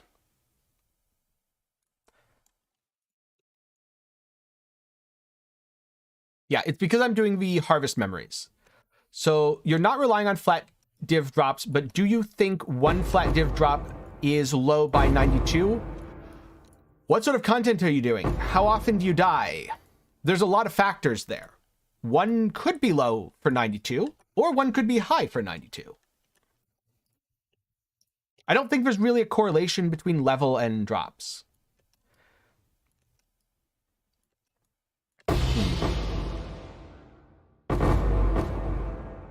Okay, so what you're saying is you enjoy playing a lot of different builds, and the problem is when you reroll, you lose money as opposed to gaining money. And you don't get to actually make the build that you want as a result. The solution to that would be get better at the economy side of things, understanding how much an item is worth, and spend more time shopping around so that you can buy items that are underpriced. Therefore, when you resell it, when you quote unquote flip your build, you'll always be turning a profit. Or you'll be turning a profit a vast majority of the time at least. Everyone makes mistakes. This is Wave of Conviction Ignite Elementalist.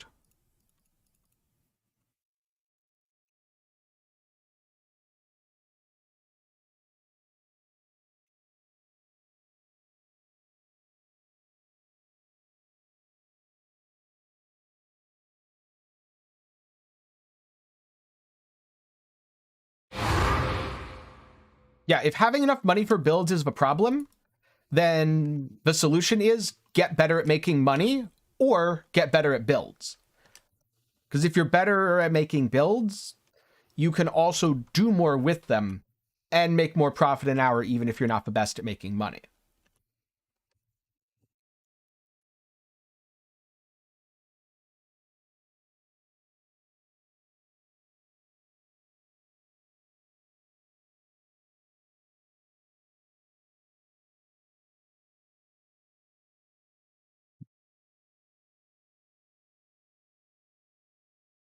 Let me remember what Bountiful Harvest is.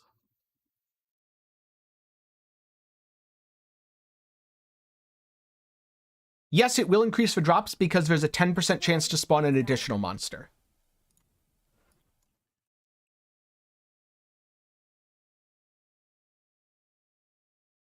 We need not the fruit, just the juice.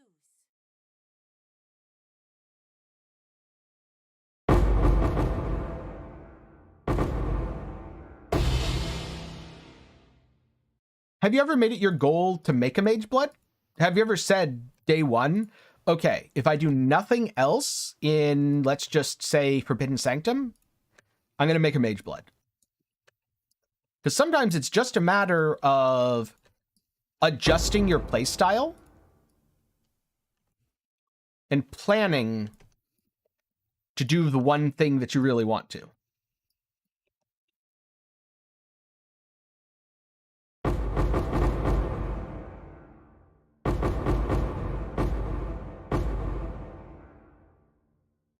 Also, I need to replace this with boss 20.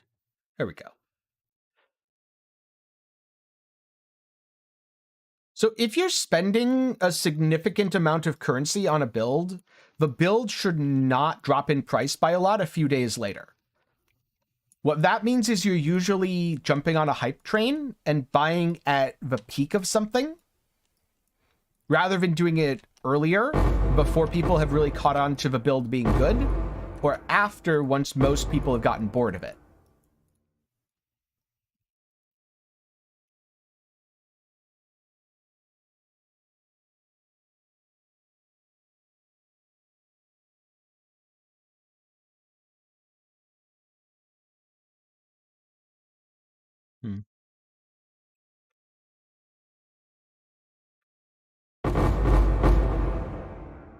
I think if we're talking div drops on the floor from monster kills, I'm probably not at that many. I haven't been keeping track, so I don't know for sure. But I'm at 660,000 kills, and it wouldn't surprise me if I'm only at 3 or 4 like div drops on the floor from stuff, not from mechanics or whatever.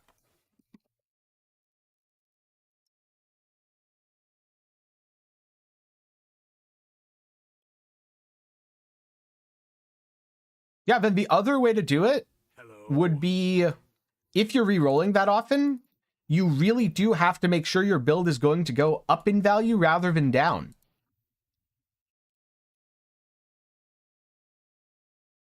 Hey, I'm glad you're enjoying.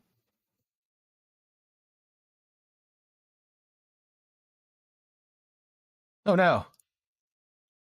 Is my map bricked? I really hope my map isn't bricked due to a terrain generator error.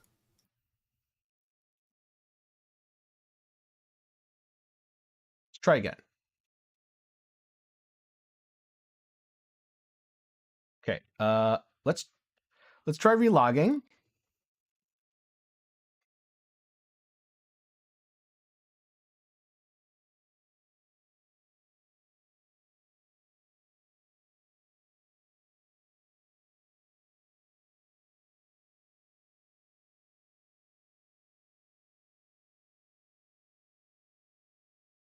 Nope.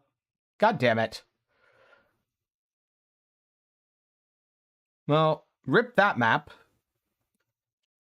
That sucks. That's like 50 chaos just blown up by a bug. Okay. As long as this one doesn't also brick, I'm slightly less mad now because this is 51% pack size.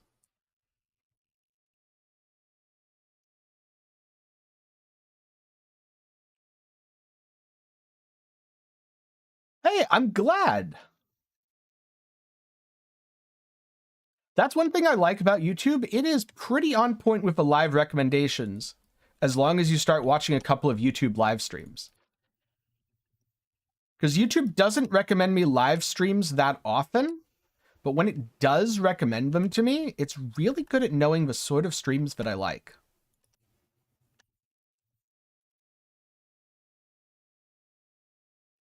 Aha, I was right. It is on the first floor. The stairs are a trap? I don't care about your stairs. This way, exile. One of the best ways to get better at making money is find a niche. So your niche could be, I make boots, or I make curse on hit rings, or I make temple gloves. Or your niche could be something like, I run expedition logbooks, I delve. Find a niche and really focus in on getting good at that one niche. Then, once you've really learned that niche inside and out, learn a second niche, and learn a third niche. After you've learned a few of those, no matter what's good within a given league, you'll always have a way to make money. Yeah, I know I can make it back. I'm already very much in the black from the others. It just sucks to lose that. I just know that it's quite a bit of money to get blown up.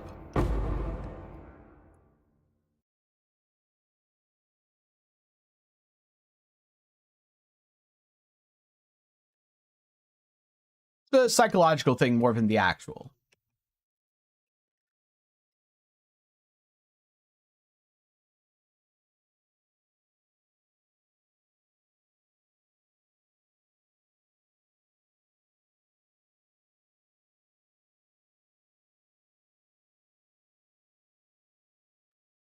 Oh, I see you. I know what you're going to try to do. It was going to try to go underground and murder me. We don't like that around here. We don't like being murdered by underground monsters. Only murdered by above monsters, or above ground monsters. No hitting below the belt.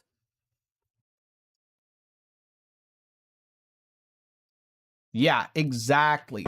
Stuff like that gives you a really reliable source of income.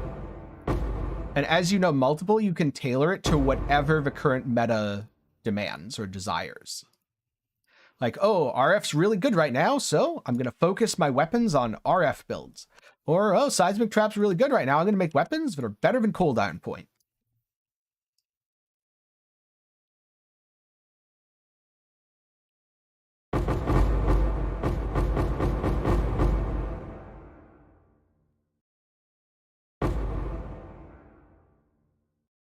Stuff like that.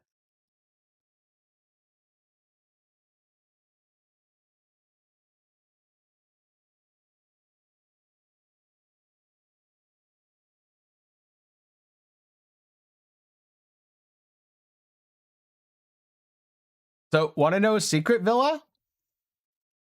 I don't do the chaos recipe. At all. Ever.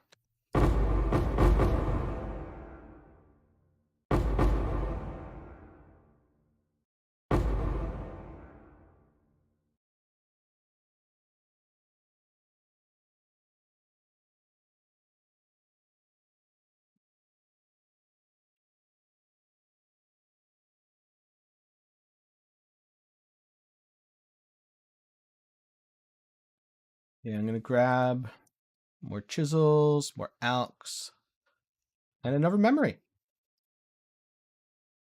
About halfway through. Hello.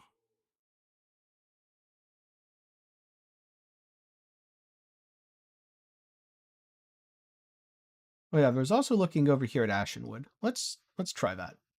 Well, that's not bad. It's not bad at all. Greeting. I know.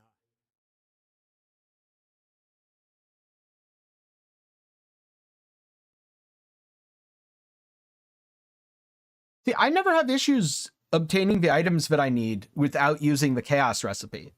I have issues obtaining the items that I need because they often don't exist until day 7.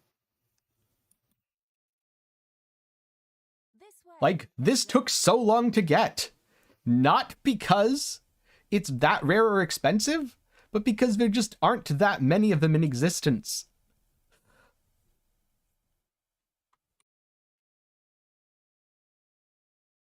Kill it, exile, quickly. Most of my purchases and my key items are not things that you can just buy day 1 anyway. At least not the important stuff.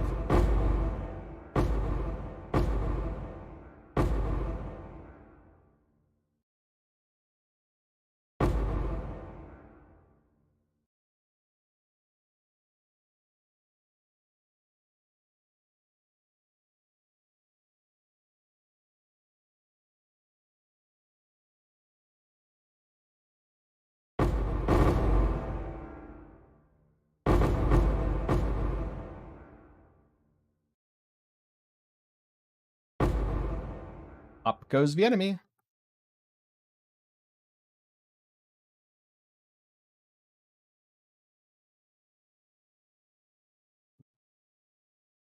Now, I used to make avoid ailment boots. Recently, I've been making avoid shock boots, though. Because avoid shock boots are, for many builds, better than avoid ailment boots now.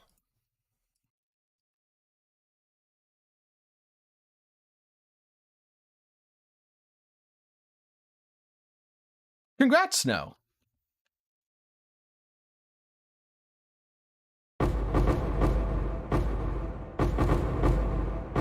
Yeah, the new beasts are interesting. I haven't done any of that Atlas memory yet.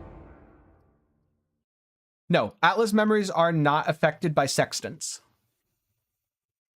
Wait, I need to go do the sanctum.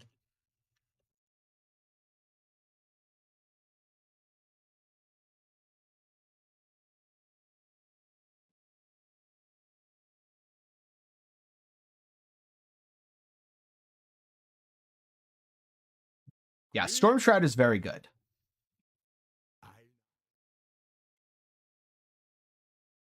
I do think there are some builds that still shouldn't use it.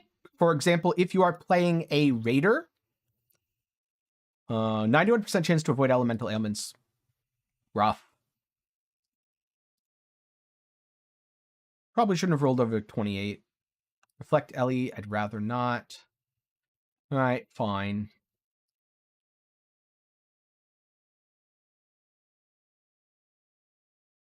Yeah, if you're something like a Raider, I can see not using Storm Shroud because you get so much generic ailment avoid anyway.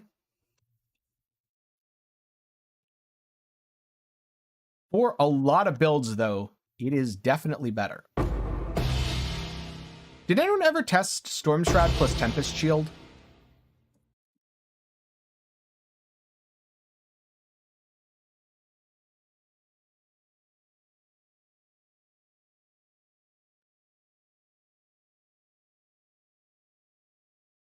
This way, exile. Put down the spawn.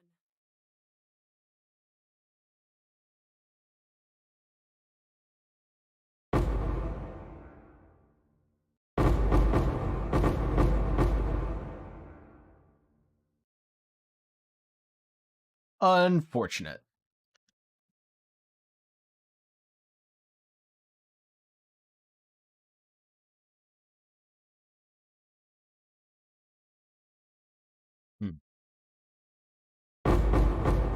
Yeah.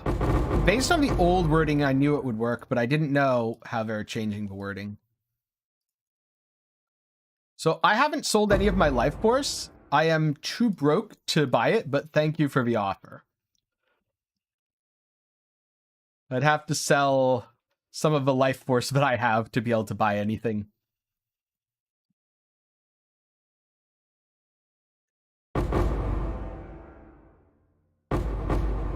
But hey, my goal was 150,000, and I'm at about 90,000, so we're doing pretty good.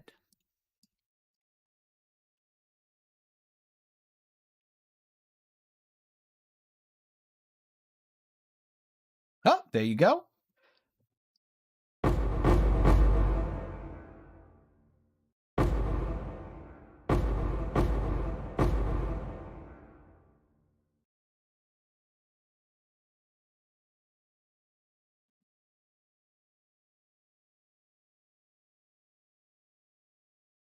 Greeting. Oh, that one is already qualityed for me. 28, I think I can do better. 27, 28, 31. Yeah, 31 works. I know it's not that much better, but it's a little better.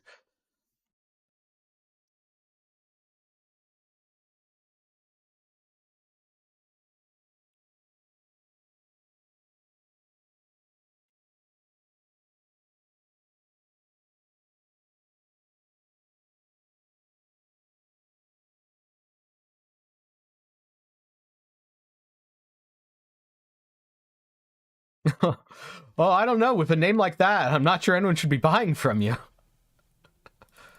All right, 40% reduced movement speed. Do I really... Wait, one fewer room ahead. Okay, so that's not... Better question. Are there divines anywhere here? Because if it... Oh, there is. All right, so I have to go through the unholy lair. Because that gives me divines. So that locks me to this path or this path. Which locks me to any of these. Which locks me to any path at all. So I can start from here and go around this way. And go through the benevolent fountain.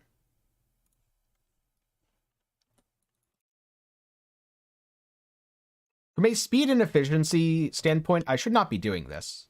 But from a fun standpoint, I absolutely should.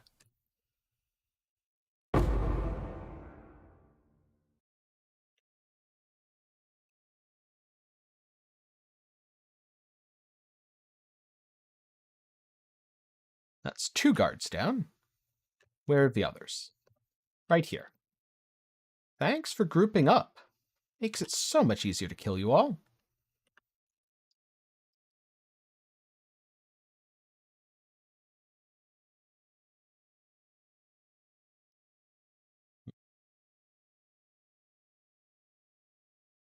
Items for the most popular or most meta builds. Because items for meta builds will always sell better than items for niche builds.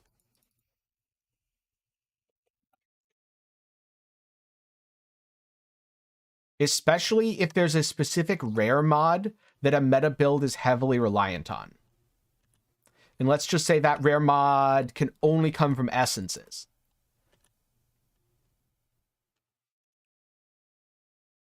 That's an example of something that'll be really good.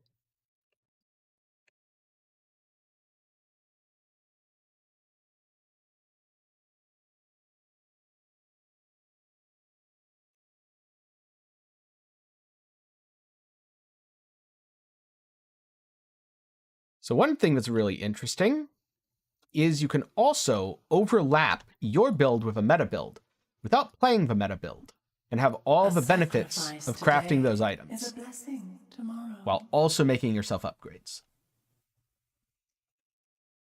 So I think this is better. I'm going to go through here. Find the exit.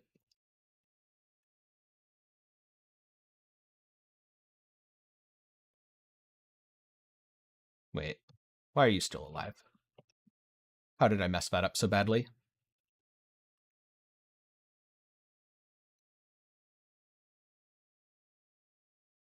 Yeah, there's no magic answer of just make this one item and you'll make all the money. Because if there was a just this one magic item answer, everyone would do it. And then the supply goes up massively, but the demand does not change. Therefore, the item's value gets lowered. Therefore, it becomes less profitable to craft it.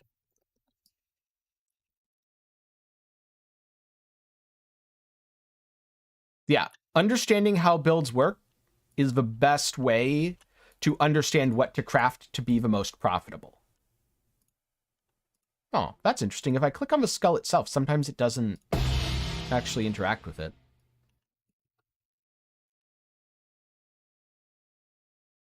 I think I'm going to avoid the accursed pact here.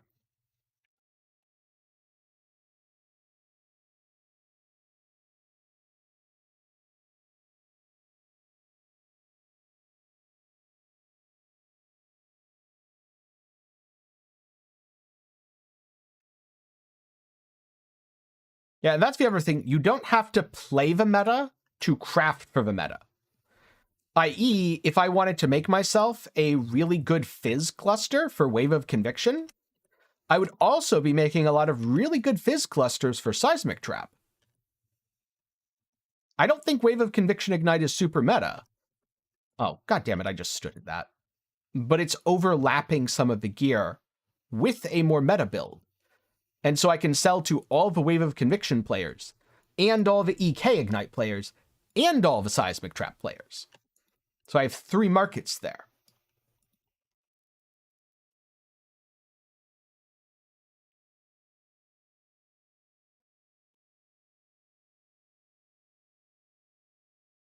Defeat all the guards. Oh, those aren't guards. Go away, non-guards. You are beneath me. Only the special guards that are blocking my way will be targeted. You are not a block to progress. You are safe.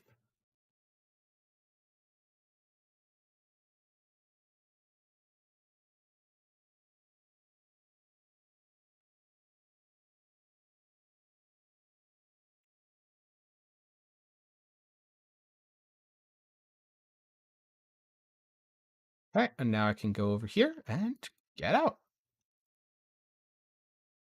1 divine. And it's only at the floor end, too. So now its traps are faster. Yeah, I guess I go traps are faster. 50% less coins found at this point is not that big of a deal. If you want to know more about my Atlas, check out my recent video on my Atlas strategy. However, for what I'm doing right now, Atlas does not matter, because I'm not actually using my Atlas to farm.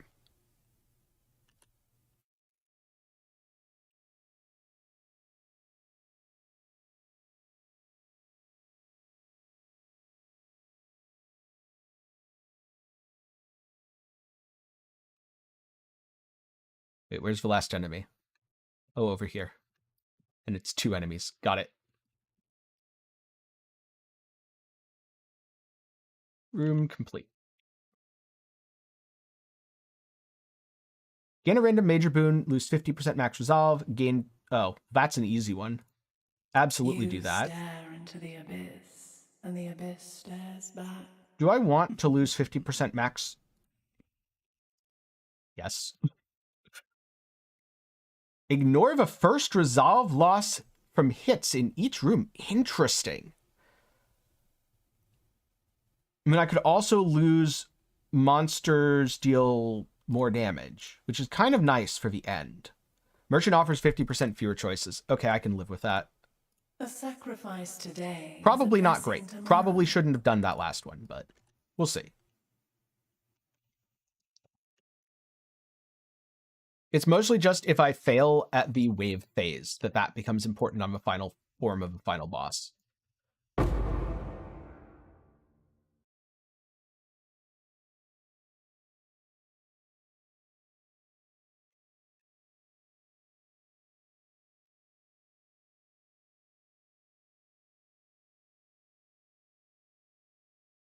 Don't want to stand in that. No, thank you.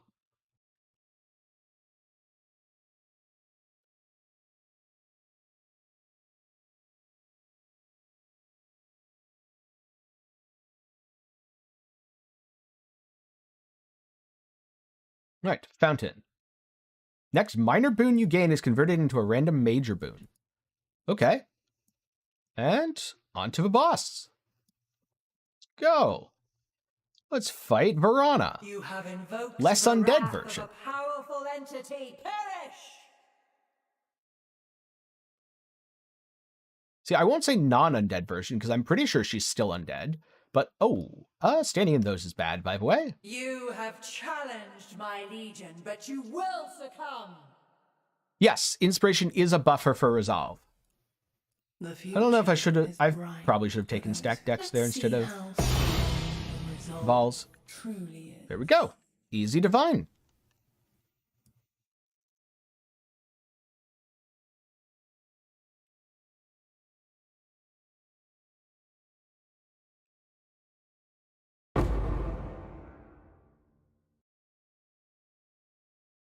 Did I already do the harvest? That's one problem with Sanctum. It's always a little bit disorienting. All right, I'm going to backtrack and see. I don't think I did, but I'm not 100% sure.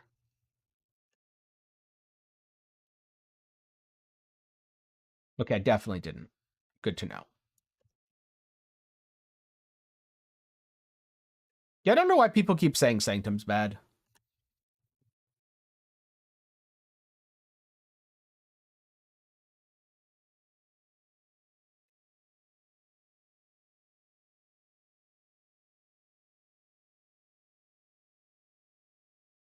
This way, exile.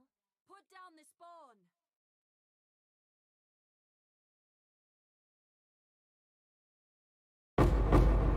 I like how even if there's Fizz Reflect, I just don't care. But Ellie Reflect gets rough.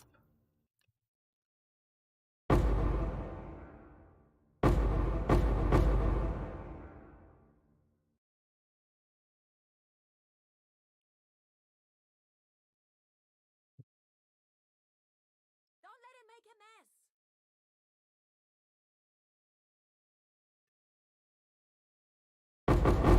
Which clusters were you trying to roll, and what crafting method were you using? Don't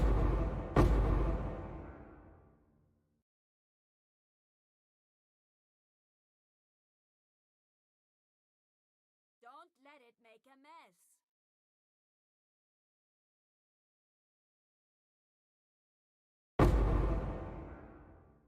mess. Yeah, I'm trying to remember the last time a Sanctum didn't offer me at least 2 divines by the end of floor 4. I'll be honest with you, I can't remember. I'm not saying it didn't happen, I'm just saying it happened so long ago that I have completely forgotten. Which should give you an idea of how often you get divines. And sure, it takes a little bit to run them, but if you're reasonably quick at running them, it doesn't take that long.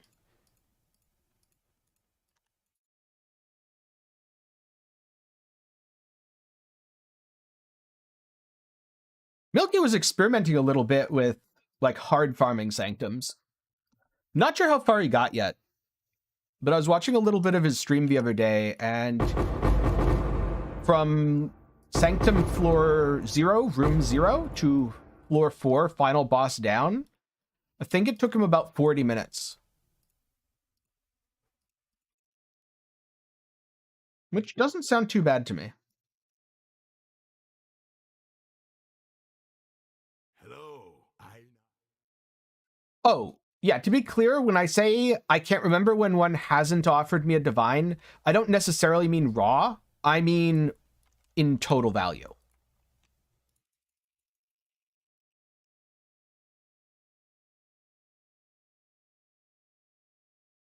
Large RF clusters with fossils. I'm not sure if it's more economical to use fossils or harvest for that.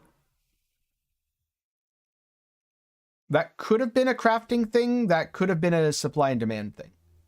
Okay, so here we go. This is the worst Sanctum I've gotten in a very long time. I'm only getting 1 raw divine.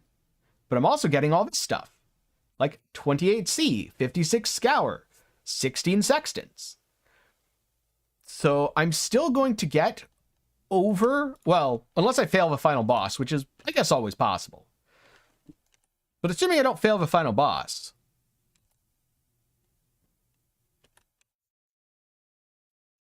I'm definitely going to get over a divine in value, probably over 2 divines.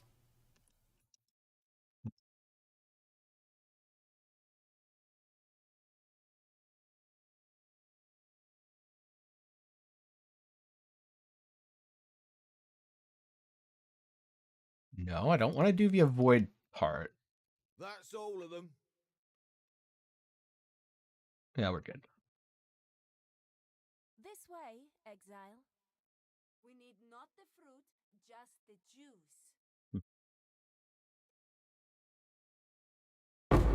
Unless I missed something, I don't think anyone was talking about auto clickers. Wait, did YouTube hide a comment from me again? Sometimes YouTube just hides comments that it thinks are below a threshold. Which, if so, thanks, YouTube.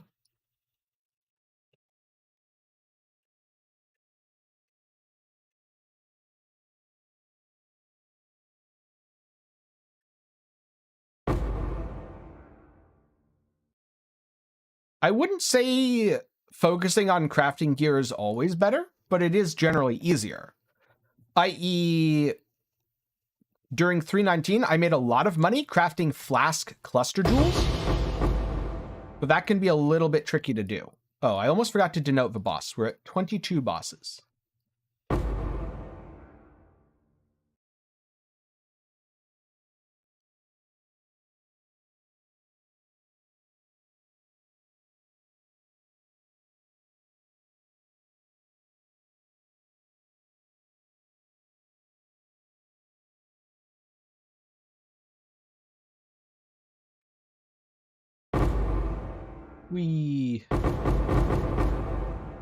Everything explodes.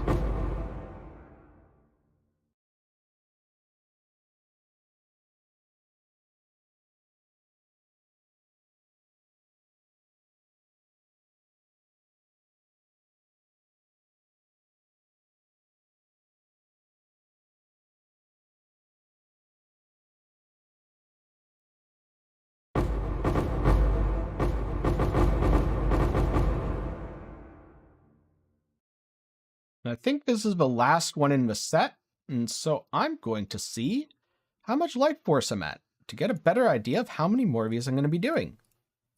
Because the goal was 150,000 or so.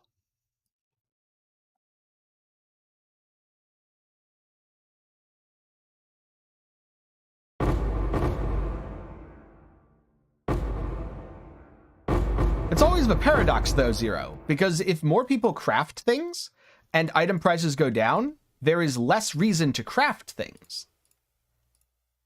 Because the cost of crafting will also go up.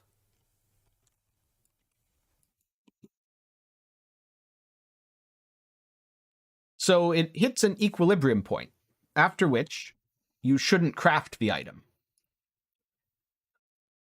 I need about 20,000 more, and I've done 7.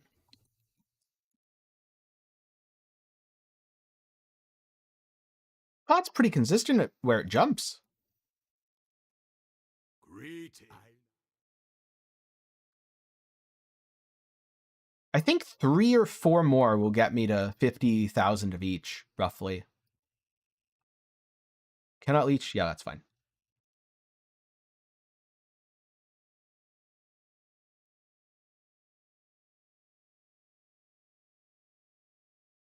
Yeah, sometimes it is better to buy an item, and you should often check that. Let's capture this beast and then ignore the rest. Because this way, I have Einhar. The rest of my map. When I was buying them, they cost between 0.7 and 0.9 divines.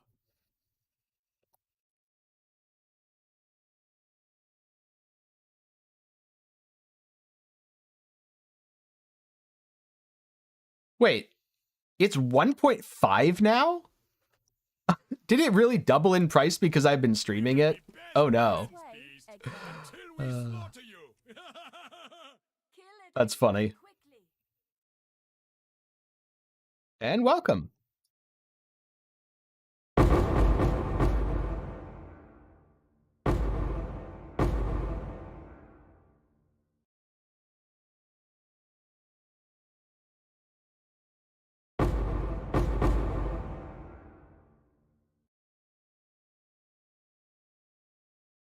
If they're really up to 1.5 divines, they are not profitable to farm anymore.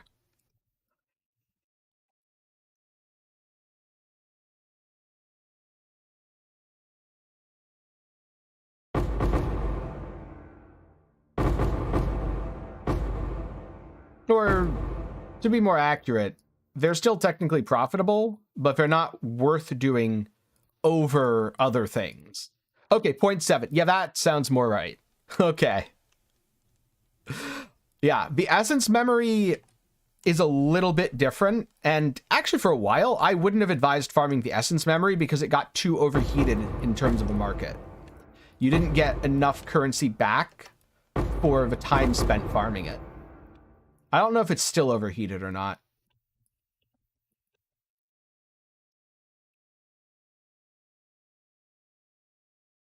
Another boss. This is boss number 23.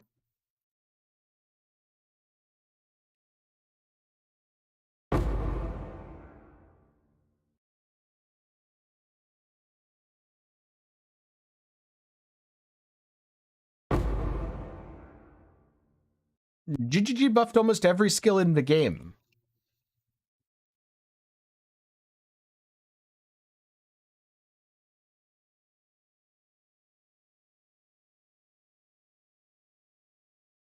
I can't really think of a skill that GGG didn't buff going into 320. I'm sure there is one, though, if it's just some weird exception. And no, I'm not talking about conversion trap.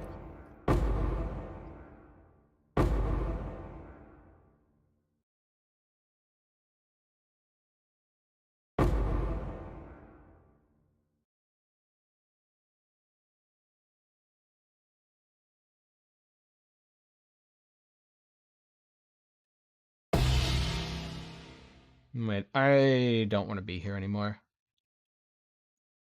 Yes? Has he done something worse than run an Abyssus?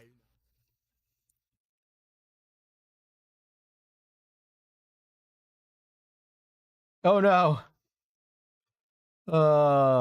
That explains a lot. That'll do it. 26, 25, 32. 32 is pretty decent.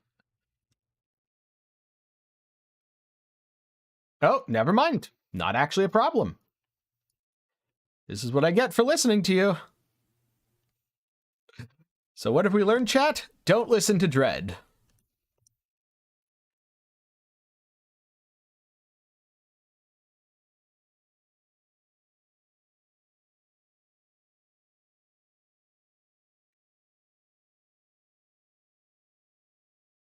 This way, exile. We need It's fine, though. Everyone makes little mistakes like that.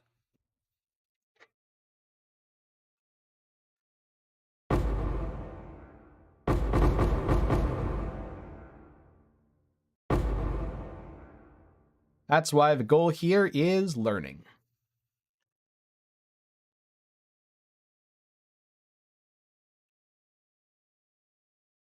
put down the spawn. Hey, how's it going?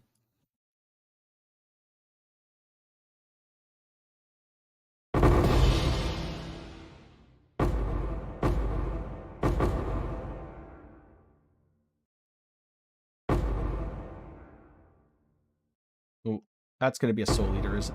No, it's dead. Maybe it wasn't a soul eater. I think I'm just that starved for shield because I made mistakes and hit the button too many times. Top 3 melee and bow builds. Well, the top bow build is Explosive Arrow. The second best bow build is Omni Tornado Shot, and the third best is Corrupting Fever Gladiator. And I don't quite know where Artillery Ballista fits in there. Might actually be the third best. Might be the fourth best.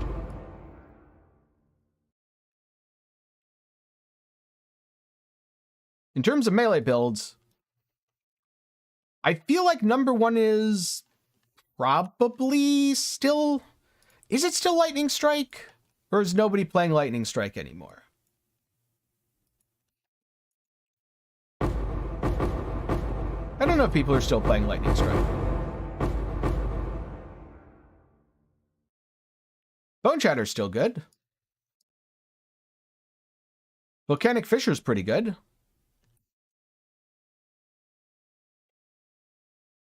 Not sure by popularity how those things stack up. See, would people be playing Frost Blades because it got buffed? Probably not. Would people be playing Molten Strike? I feel like people really hate Molten Strike these days, so probably not.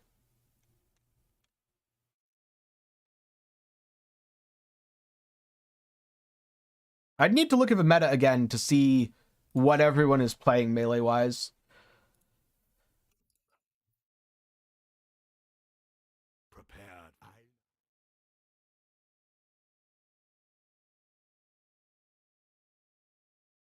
32. Close enough.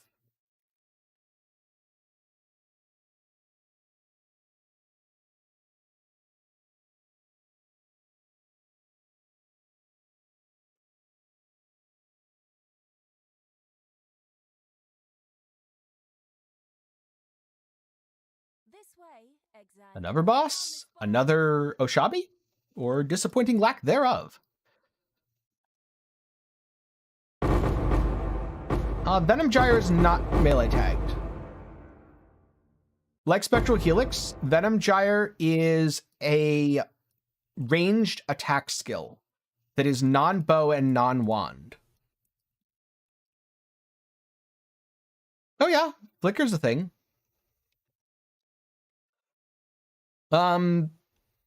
Without context, claws. Because claws are still the best weapon in PoE. I have no idea what guide you would follow for Bone Shatter. I just look at characters on PoE Ninja. I don't really look at guides.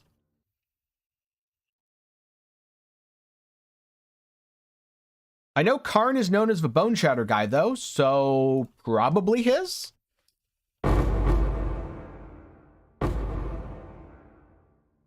But I'll be honest with you, I have never seen Karn's Bone Shatter guide. I don't even know if he has one. I just know he's known as the Bone Shatter guy.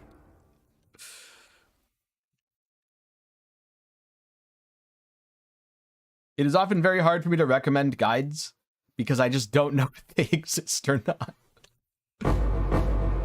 Someone was asking me about Hex Blast traps, and I was like, Waggle's guide. If he has one. I don't know if he does. I just know he played it.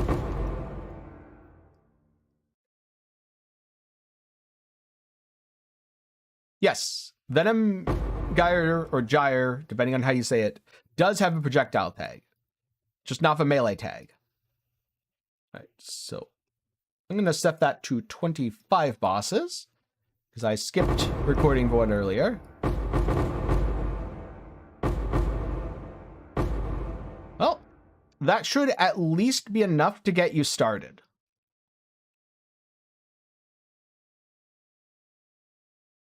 Wait, what are you doing over there? You're supposed to be burning to death.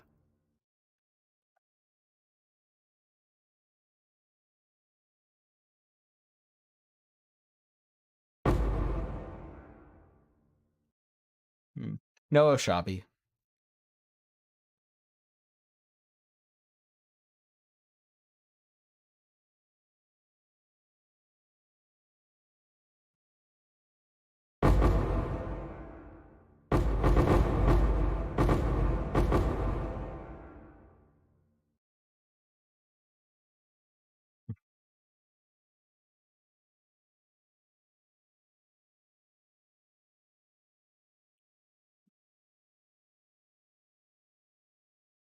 All right, out we go.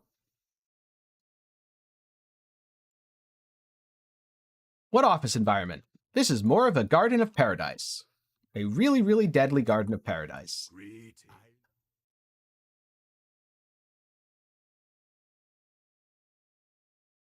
Ooh, I will take that. 37%.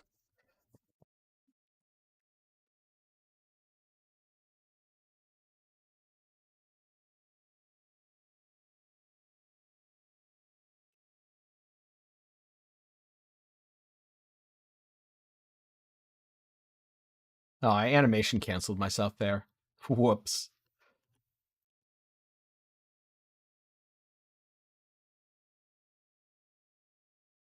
I think that option is useless at best, misleading at worst. I do not think it should have been released in its current form, and I am not a fan of it. This way, exile. We need not the fruit. Because I tried it, and it gave me items that were completely wrong for my build.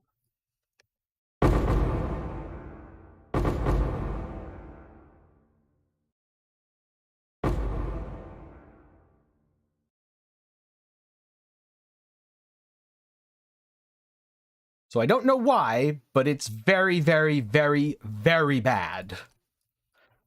Or at least it was when I tried it, and then I stopped trying it.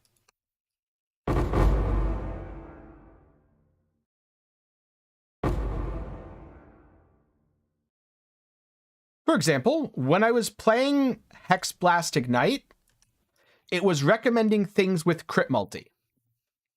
My Ignites did not scale in any way based off of crit multi, nor could they crit. And it's like, hey, a crit multi amulet might be an upgrade for you.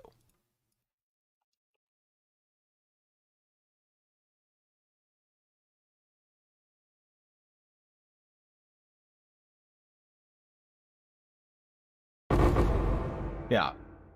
So I think there's some bugs that need to be worked out. Also, the more people use it, the more likely people are to get less accurate information from it. Because the things that it tends to search will get sold out more quickly, and the things that it doesn't tend to search will be the really good deals. i.e. live searches. I don't think it can do live searches. You'd have to do that manually.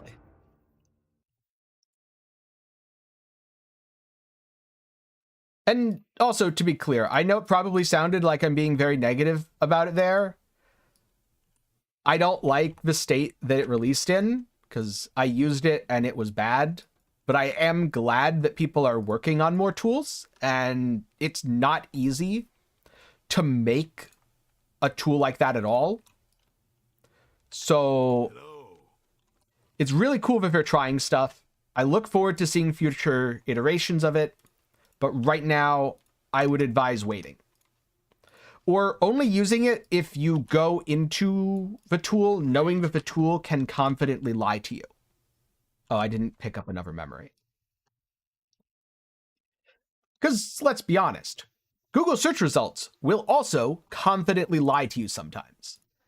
And if you go into Google believing everything Google says, you're going to have a bad time. If you go in thinking about, all right, but is Google search telling the truth right now? Or is Google search sending me something weird because someone was too smart with their SEO optimization?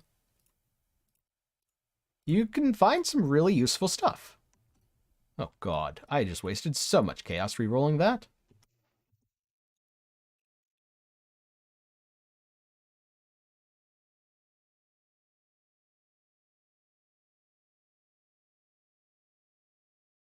Yes, PoB is not super accurate a lot of the time anyway. It is very much a tool that you need knowledge to use. It does not play the game for you. It does not build characters for you. A good example of this, so many people include cruelty in their build when they shouldn't be including cruelty in their build. This way, exile. Because PoB told them to. Quickly. And to be fair, PoB doesn't know the enemies they're hitting. So sometimes it's not PoB's fault. But cruelty is not as good as it looks in PoB. Oh, +1 boss.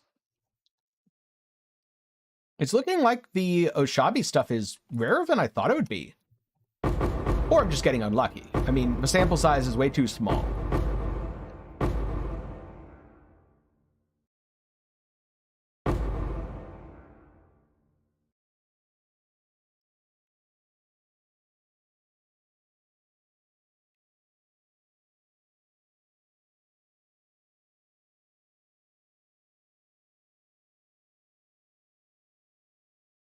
That's a good one.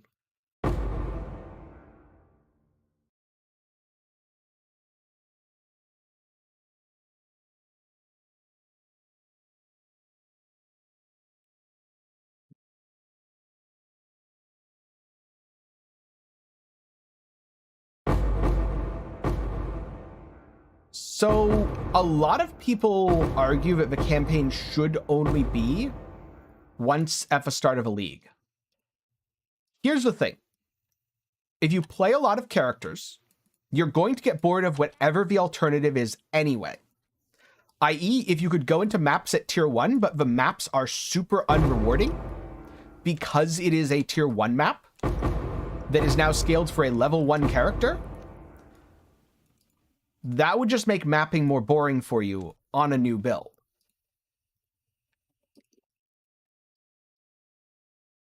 On the other hand,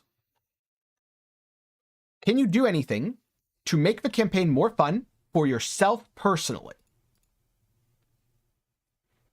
Because if you can make the campaign more fun, then it doesn't matter that you have to do it. Greeting. And the third option being, what if you don't level all that much and might not get bored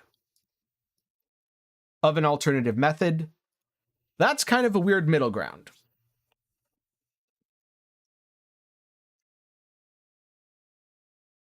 But I think the real answer for GGG right now is let's make the campaign more interesting and more engaging,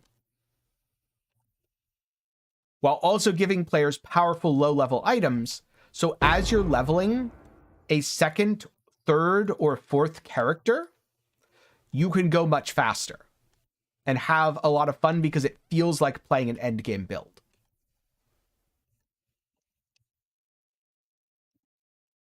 So that's their plan for now, and we'll see how it goes, because they really want to take a shot at changing the campaign with PoE 2.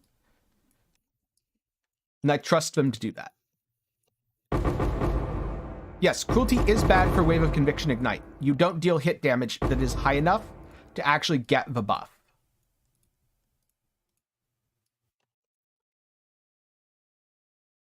That's a tough one, Harem King, because of course his builds are weak.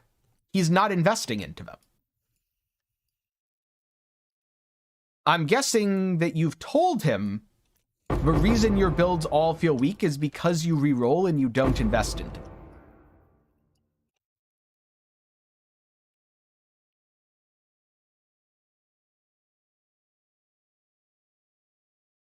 I guess one way to do it might be to make a bet with him. You know, I bet you can't do this on that build, and I'll give you a significant amount of currency if you can. Which, given that he's perpetually broke, I don't think you will have to offer very much currency to do that.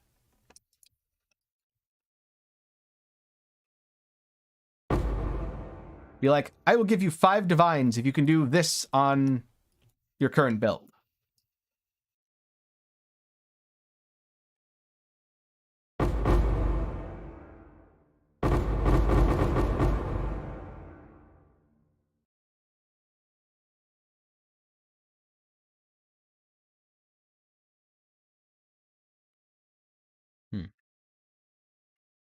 No, I'm going to dodge that. That's a little too much of a big hit for me.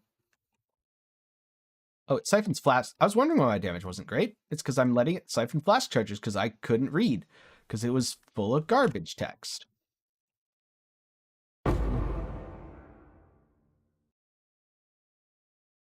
What do your quests say for Eater of Worlds or Searing Exarch?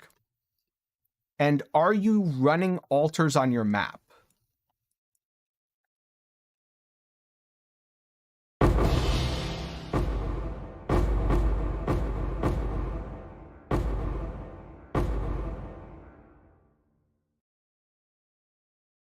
So I guess a better question would be, why don't you like the campaign right now? What about the campaign do you find boring?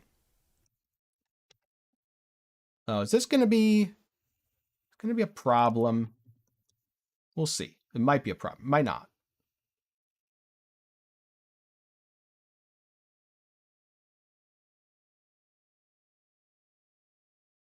Okay, this is Even if it's not a problem, I'm going to just vote that not worth it.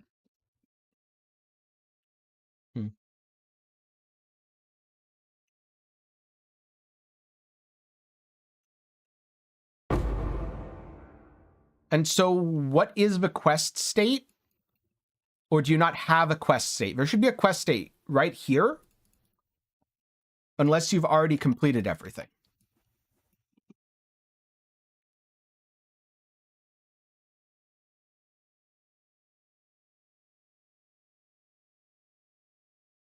And just to be sure, altars have been showing up in your maps. And you are killing the map bosses. Prepared.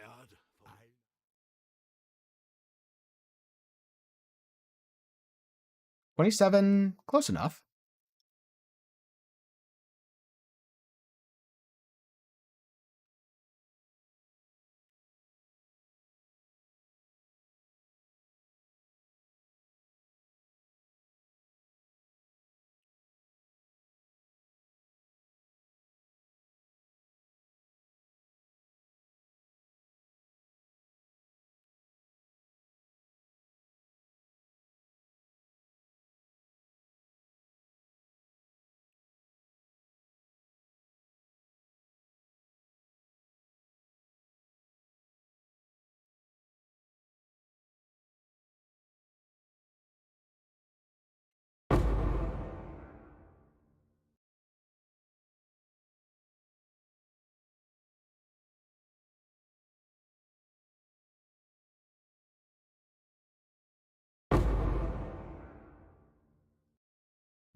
I do not like Foundry.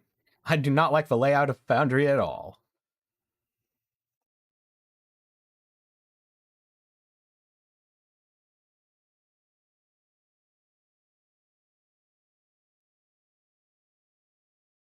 Foundry seems purpose-made for me to miss everything I want from a map. Oh, it's up here, isn't it? Well, that's one of the things that I wanted. Now, where's the harvest? Yes. Anything is boring if you do it 2,000 times. That's exactly correct. Exile. Quickly.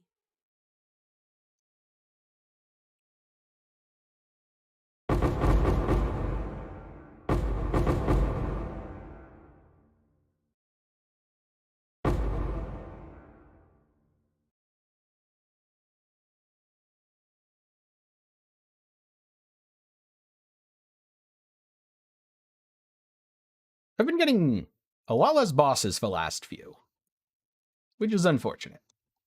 But random, and so, what can you do? Well, probably not stand in that. That's what you can do.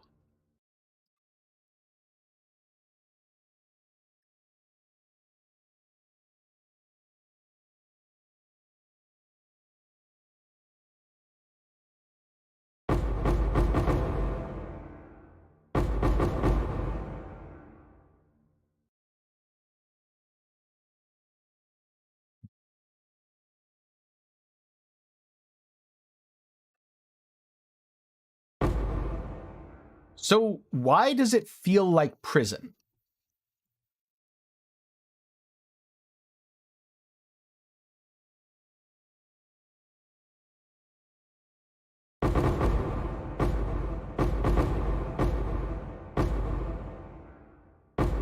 Is it because your build isn't strong enough when you're leveling? Is it because you don't feel like you're getting anything rewarding? What makes it feel bad?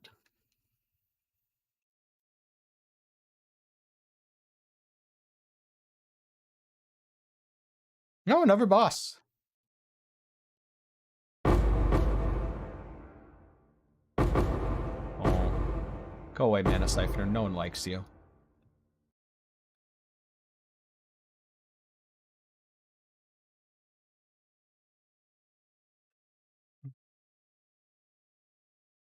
I wouldn't even call it a chore. But that's because I don't try to go fast, and I just use overpowered leveling items. So it feels like I'm playing an endgame build, even if I'm not. Or I do it on stream. because, you know, then I have people to talk to.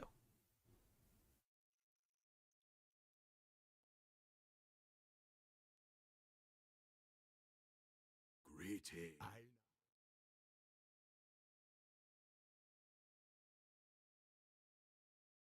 38. Oh, but it's Ellie. I can get better. See? I knew it.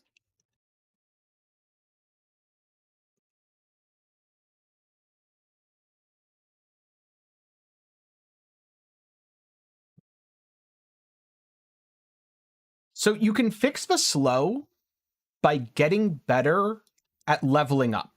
That way, even if your character isn't powerful, you can get faster at it. And you can fix the your character isn't powerful. Oh no, this is less recovery rate. Oh no. That's a slight problem. I was not paying attention to that because I forgot that's a bad thing. I'm gonna have to portal out anyway, won't I? Current state of Torchlight Infinite. In what sense? You get these maps by buying them.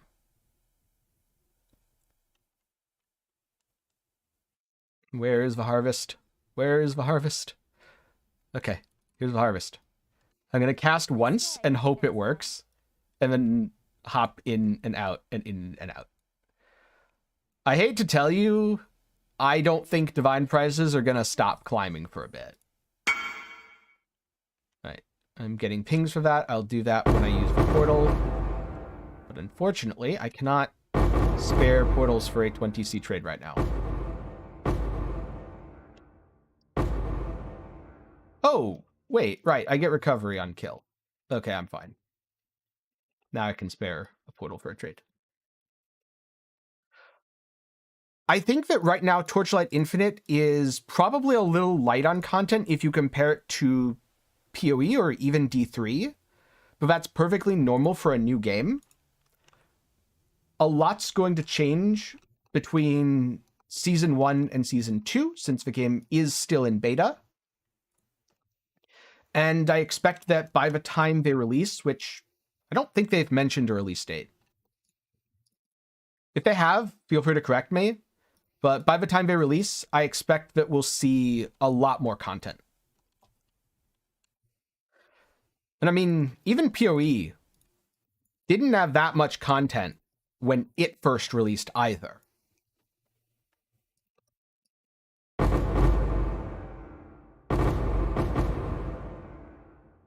So a lot will depend on how the game evolves over time, what changes they make, but it's a good start.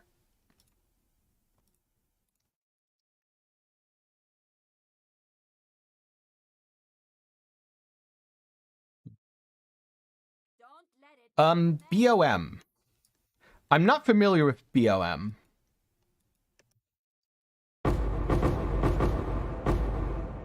I used the trading filter. The trading with other player filter.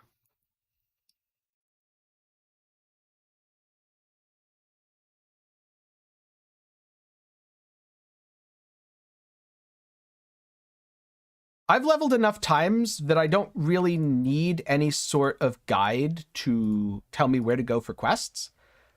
However, I will skip a lot of optional stuff. I'm not going to do things like, oh, hey, let's get this optional quest that gives a flask. Nah, we can skip that. If I have one Quicksilver, that's all I need.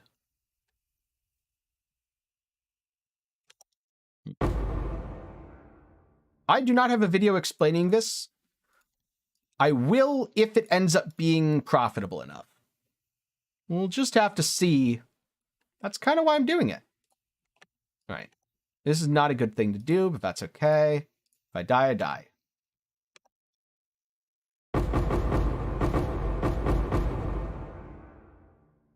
I'm going to portal out. I needed...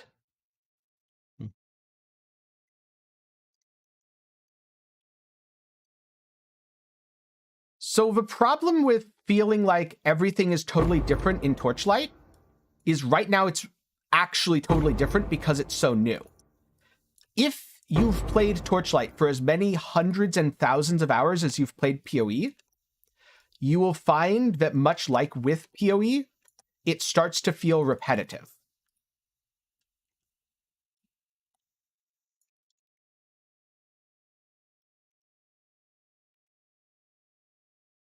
You just haven't gotten to that point because the game hasn't been out for long enough.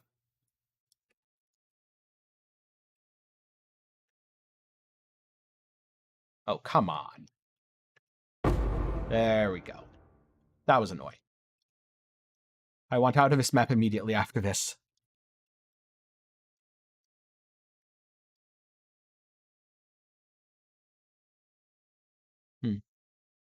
Oh, build being OP in the acts, that comes from leveling gear. So if you're using something like, I guess the classic example would be Hollow Palm Technique, or a newer example would be Bitter Dream. Even if you are not objectively as strong as you would be in the end game, relative to the monsters you are, and all that matters is how strong you are relative to the enemies you are fighting.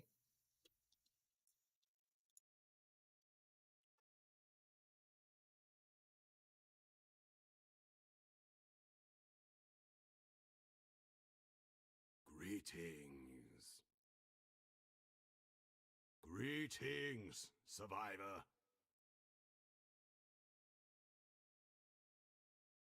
You find them by going to the trade site and typing in Einhar's Memory of the Sacred Grove.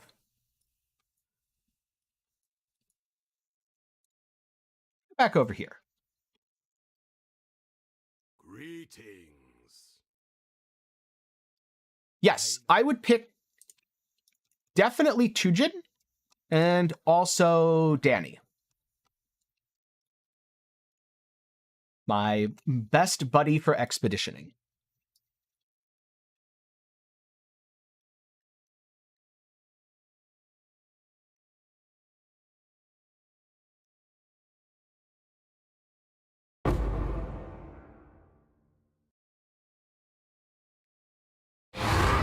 If you specifically need item level 55 and you can't buy it, then yes.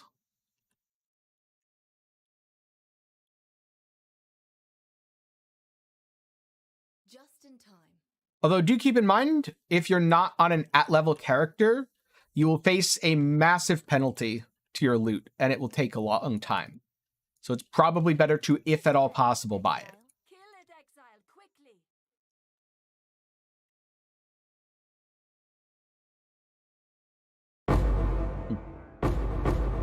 I'm glad you like them. I'm definitely going to be making more Torchlight builds in the future. They are quite a bit of fun to make. So techniques such as the unique item One with Nothing, or the unique item Bitter Dream, or even the unique item Obliteration. Low-level items that don't have a ton of item requirements that are very powerful for their level.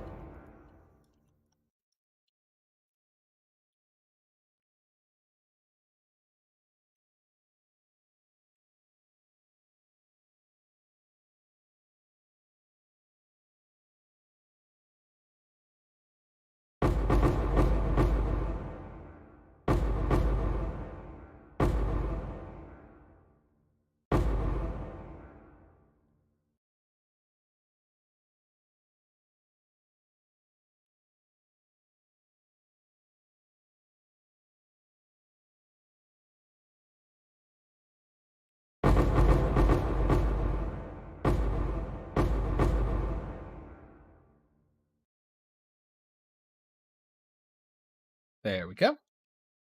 That one's clear. Did I already do? No, I don't think I did the Sanctum stuff for it. No, bleeding. Bleeding is bad.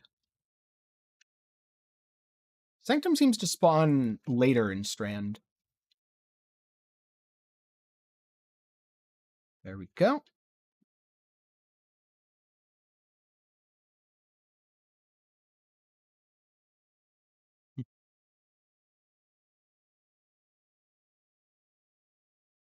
Hello, I Let's go into our Crimson Temple. 24, not quite high enough. 24, 35. No regen? That should be fine. No regen does not seem to seriously affect me right now. I think I'll put off the Sanctum because I'm so close to my goal with the memories. I guess I might as well rack up the last Sanctum. This way I have 8 saved for when I want to do it. But for now, we're just rushing Harvest.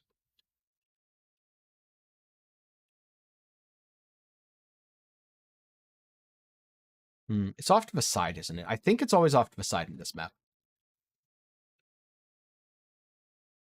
I haven't really done a lot of testing. I think that yes, map tier probably does matter, but I don't know by how much. I do know if you're below a certain tier, you will not get the final form of Lycia or Lycia, which means you won't get the guaranteed Sanctified Relic drop.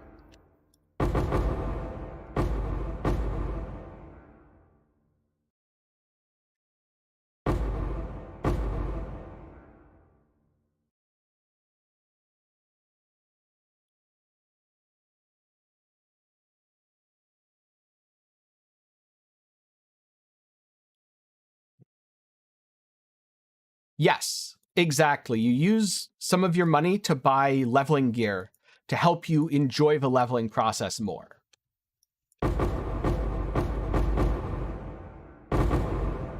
And for a lot of that gear, if it's expensive, you can resell it after you use it without losing any money.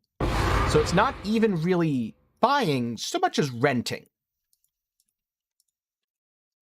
Item renting is a very important property that you can take advantage of.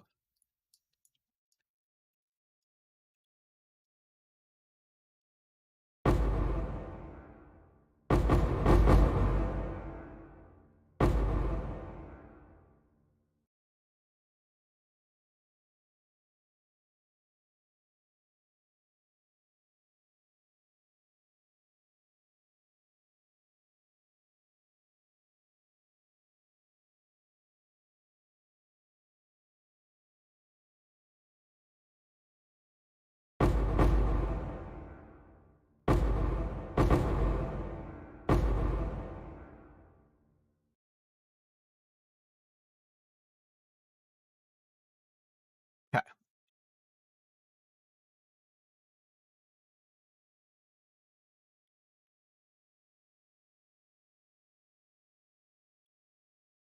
I don't remember what passive that is, but I probably have it. Oh. Oh, you mean lowering the purple plants? No, I have not tried that because that doesn't work here. Thoughts on them buffing monster exposure? I don't have any thoughts on it.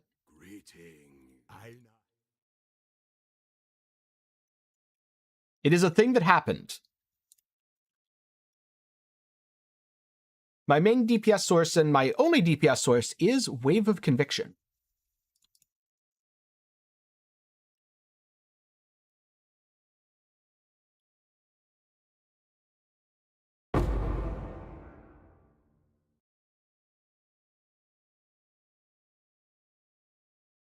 Yeah, I don't really have any thoughts on monster exposure being buffed because it doesn't really change what I do by all that much.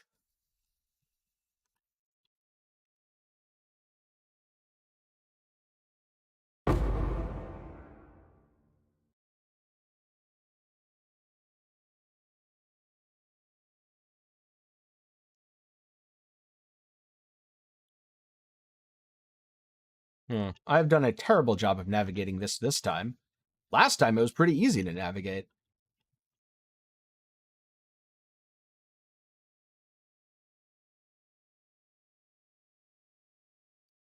The brand applies one curse, and it also applies... Oh, God.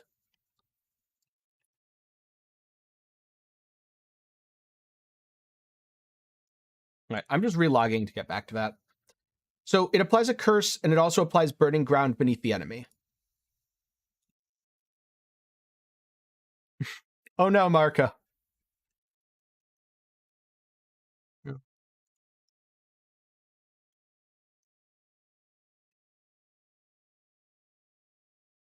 The way I see it is, it means that curse resistance is less important and overcapped resistances in general are more important. Don't let it make a mess.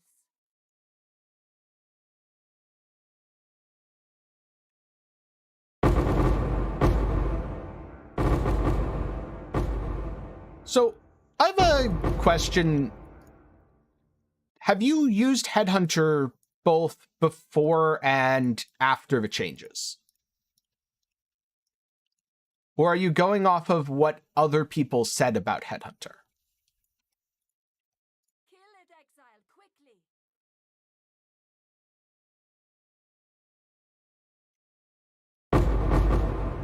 Oh, that was beautiful.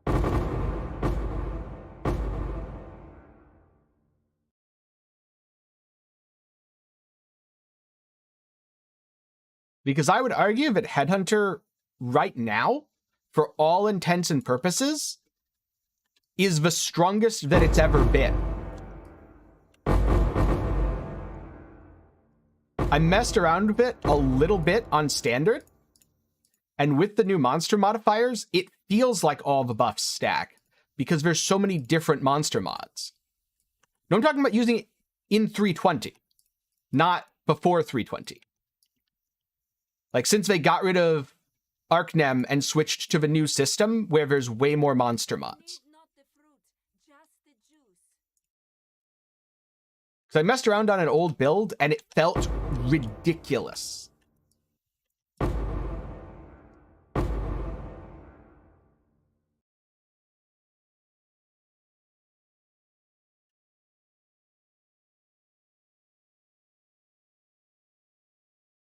And I guess moving on from that, if you have, what about it felt weak?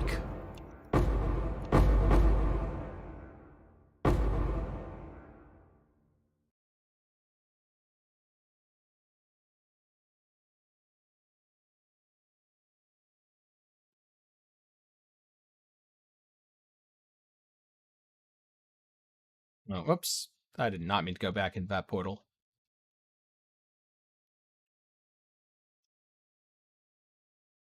Prepared for Aina has it.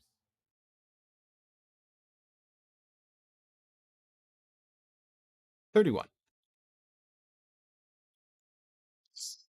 Black Suncrest? Yes, it is. Oh, that's a bad one. Minus max Ellie week, no auras. Have fun. Okay. I would check in 320. You might be surprised at how good it feels. There's a lot of really powerful mods to steal now, and there's much more variation. I would say the way Headhunter feels in 320 is similar to the way Replica Headhunter plus, what was it called? Why am I blanking on this? Replica Headhunter plus Inspired Learning. The way that felt in 319. This way, exile. Don't let it make a mess. Nice. Patch notes are always good.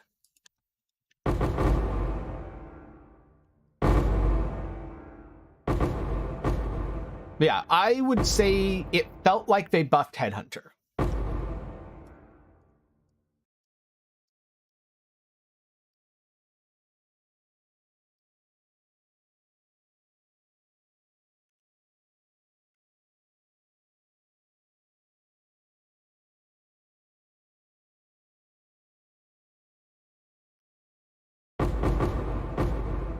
And the reason I asked if you had tried it is because I know a lot of people have said Headhunter's bad based on their experiences in 319, and they haven't tried the 320 version yet.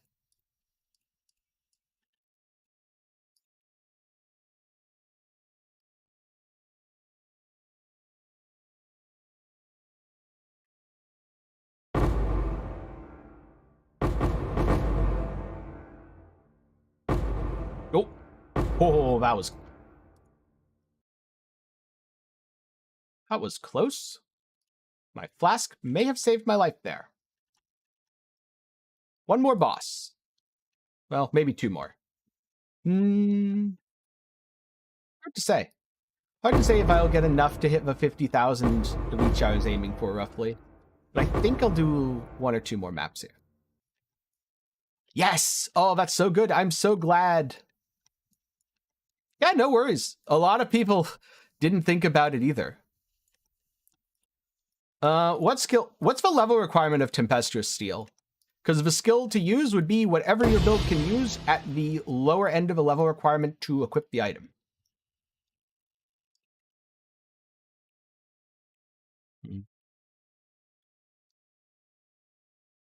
Cheapest recommend... So if you're using a random 6-link and obliteration with Eye of Malice, the cheapest upgrade that I could recommend, if you're not already using flammability and elemental weakness, would be either a +1 curse amulet or a +1 curse item. Because with Eye of Malice, you really, really, really want to be using that. If not, how much is Legacy of Fury right now? Is Legacy of Fury expensive or is it cheap? Because if Legacy of Fury is cheap, then I would also go with that. Tempestuous Steel is level requirement 20. So whatever skill you're using around level 20 that works with Tempestuous Steel, because I don't really think it's an endgame item, I think it's a leveling item.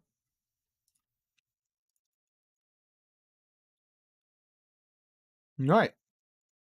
Last one.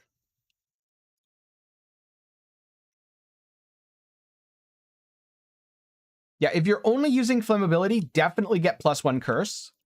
That is very, very important for using Eye of Malice. Hello. A Sappho's Frame can also be a really nice offhand. It doesn't add damage, but it adds a lot of defense. 29%. Yeah, I'll do that. Legacy of Fury 9C, there you go. That's a big upgrade for Eye of Malice, because it's another way to lower enemy resistances.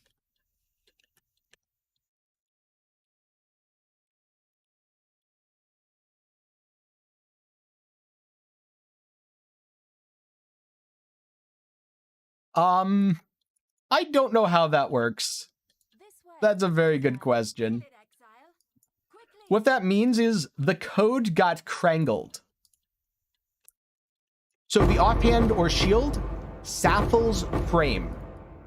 The shield that gives you elemental resistances, or maximum elemental resistances. So that way you can be tankier against elemental and chaos damage.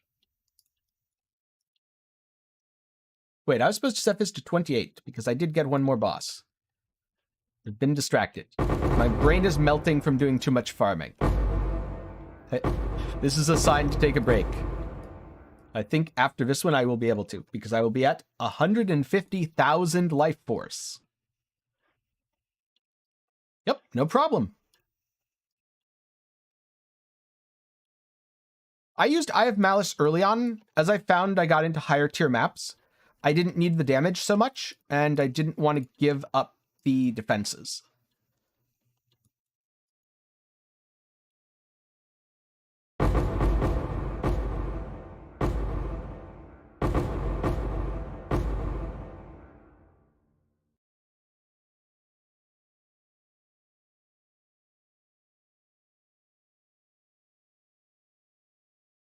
Cool. Okay, so as long as you don't... Yeah, you're dead. There we go. Wait, really? You haven't ever watched any of my budget unique recommendations.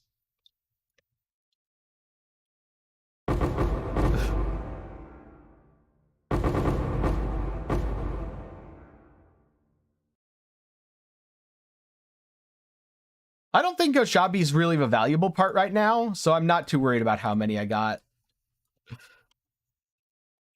I will read them, yes. I won't really be reading them on stream, though. Oh, we get to do one more, at least, because we're not at 150.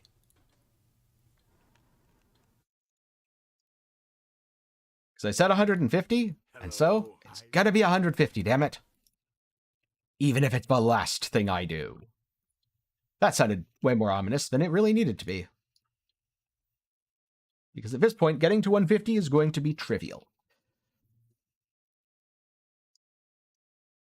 Ah, okay. Yeah, I noticed that Torchlight Infinite brought in a huge new audience to my channel. So I have, for, I don't know, a couple of years, tried to make more people aware of Sappho's Frame. It is an incredibly good item for how early on in your progression you can usually get it.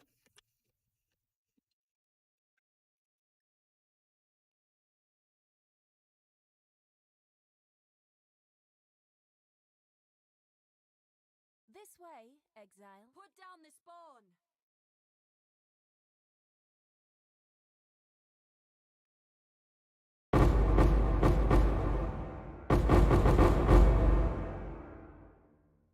Nope. I'm just going to stand in the ring because I can tank that. And it didn't even matter.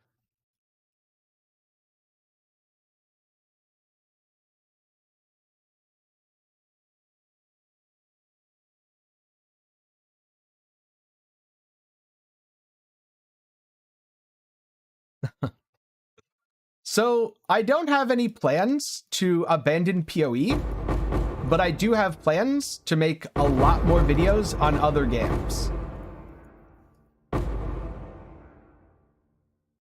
That's going to become pretty normal, especially in the next year. Because we've got lots of stuff coming out, like Diablo 4, like more content for Torchlight Infinite. Maybe Last Epoch, we'll see. Path of Exile, Blue Protocol.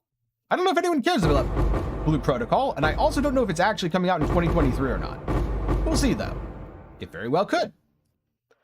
Lots of different stuff that I will be playing and probably covering.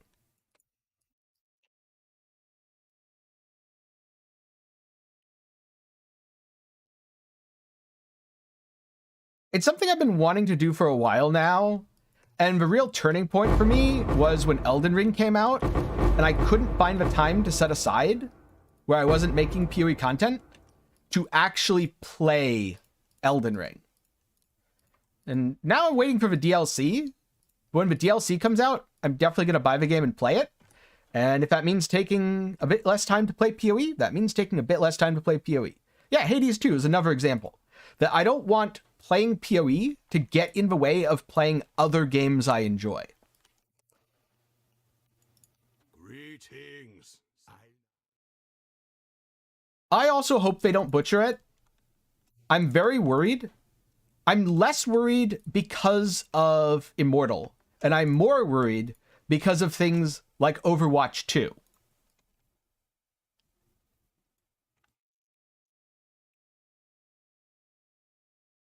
Where Blizzard has been doing a bunch of really dumb things with how they're monetizing games. And it makes me worried for D4, but we'll see.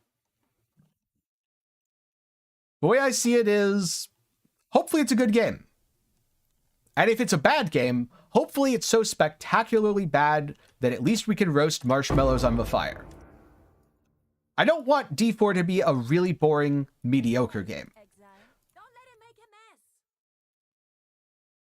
And with Blizzard's recent track record, I would say it's either going to be one extreme or the other. It's either going to be a really good game, or it's going to be a spectacularly terrible game.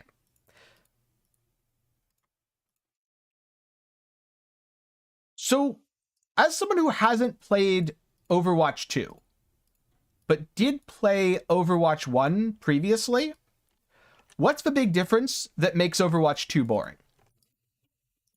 What changed?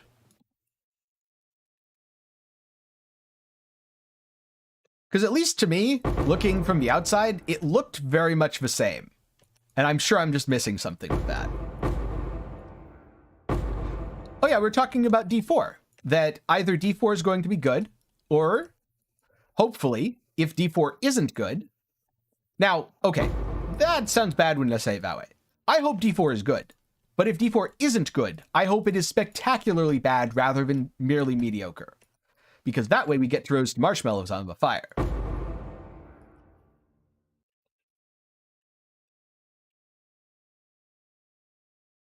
That's another boss. So I don't think they're going to be making a D3 successor, and I don't think they're making another Diablo 2. The answer is neither. They are making less pay-to-win Lost Ark.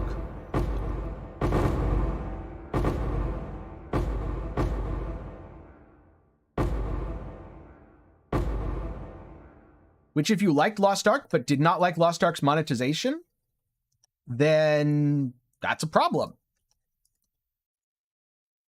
But there wasn't an option for you. D4 is going to be that option.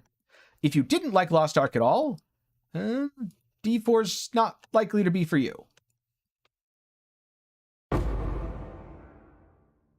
I hope Microsoft buys Blizzard, because then Kotick's going to get removed regardless. Even if D4 is a success, Kotick will be removed if Microsoft buys Activision Blizzard. Okay, so the balance issues. Yeah, I can see that. I can see there being balance issues that get worked out over the next few months.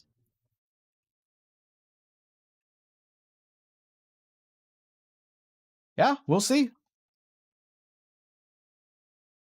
Hogue Law has some excellent videos on the whole Microsoft Activision situation. If you haven't checked his channel out before, I very much recommend it.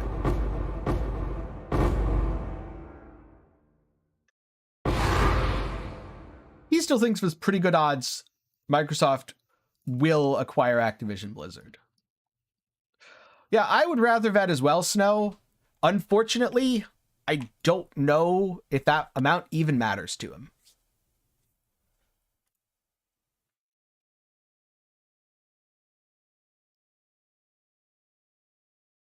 Oh, are we at the number?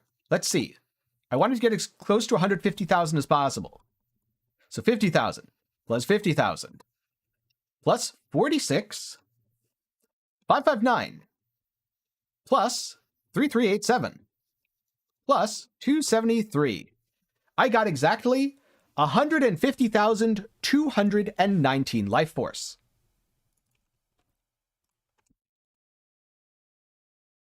Oh, and also, it looks like the Oshabis were about 1 per every 15 bosses, based on the incredibly inaccurate sample size. How much currency is this worth? I'm just going to pull up the PoE trade site quickly and take a little look.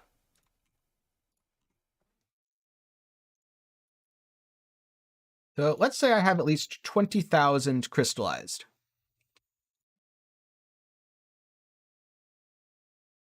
So crystallized, or they're all crystallized. Vivid life force is about 5,500. So 9.6 div in life force. And I'm going to add this to the very end of the overlay.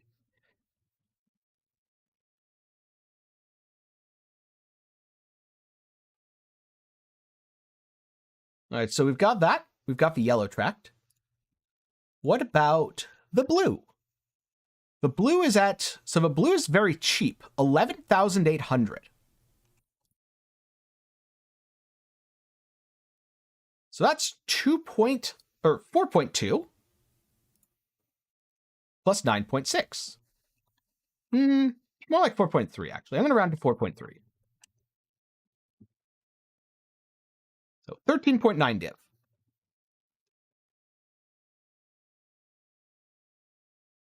Don't worry, this is the secret part at the end of a video that you guys all get early, because you watched through the whole thing.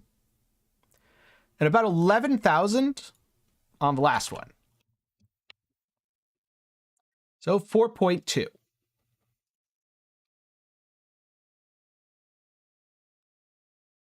So 16.1 divines out of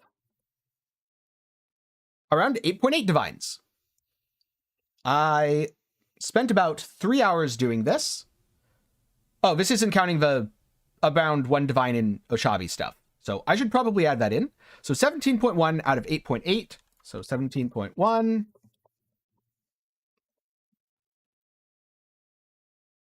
That's 8.3 in profit in about 3 hours, or 2.7 divines an hour, which in terms of hourly profit is honestly not great for how much investment this is, which is interesting. I'm going to have to look into this more. It might mean that right now it is not super worth doing this, because I think I could have made more money just doing Alk and Go.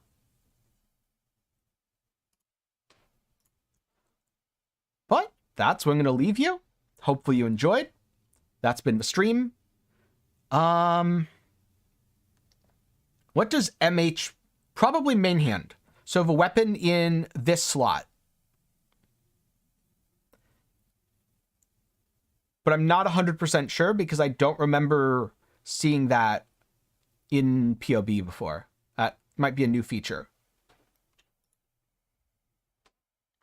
Also, I'm sorry, I missed that earlier, Dread. Yes, -3 channel cost is Elrion. With that said, hopefully you've all enjoyed. That'll be it for me tonight. Talk to you later. Good luck in your farming.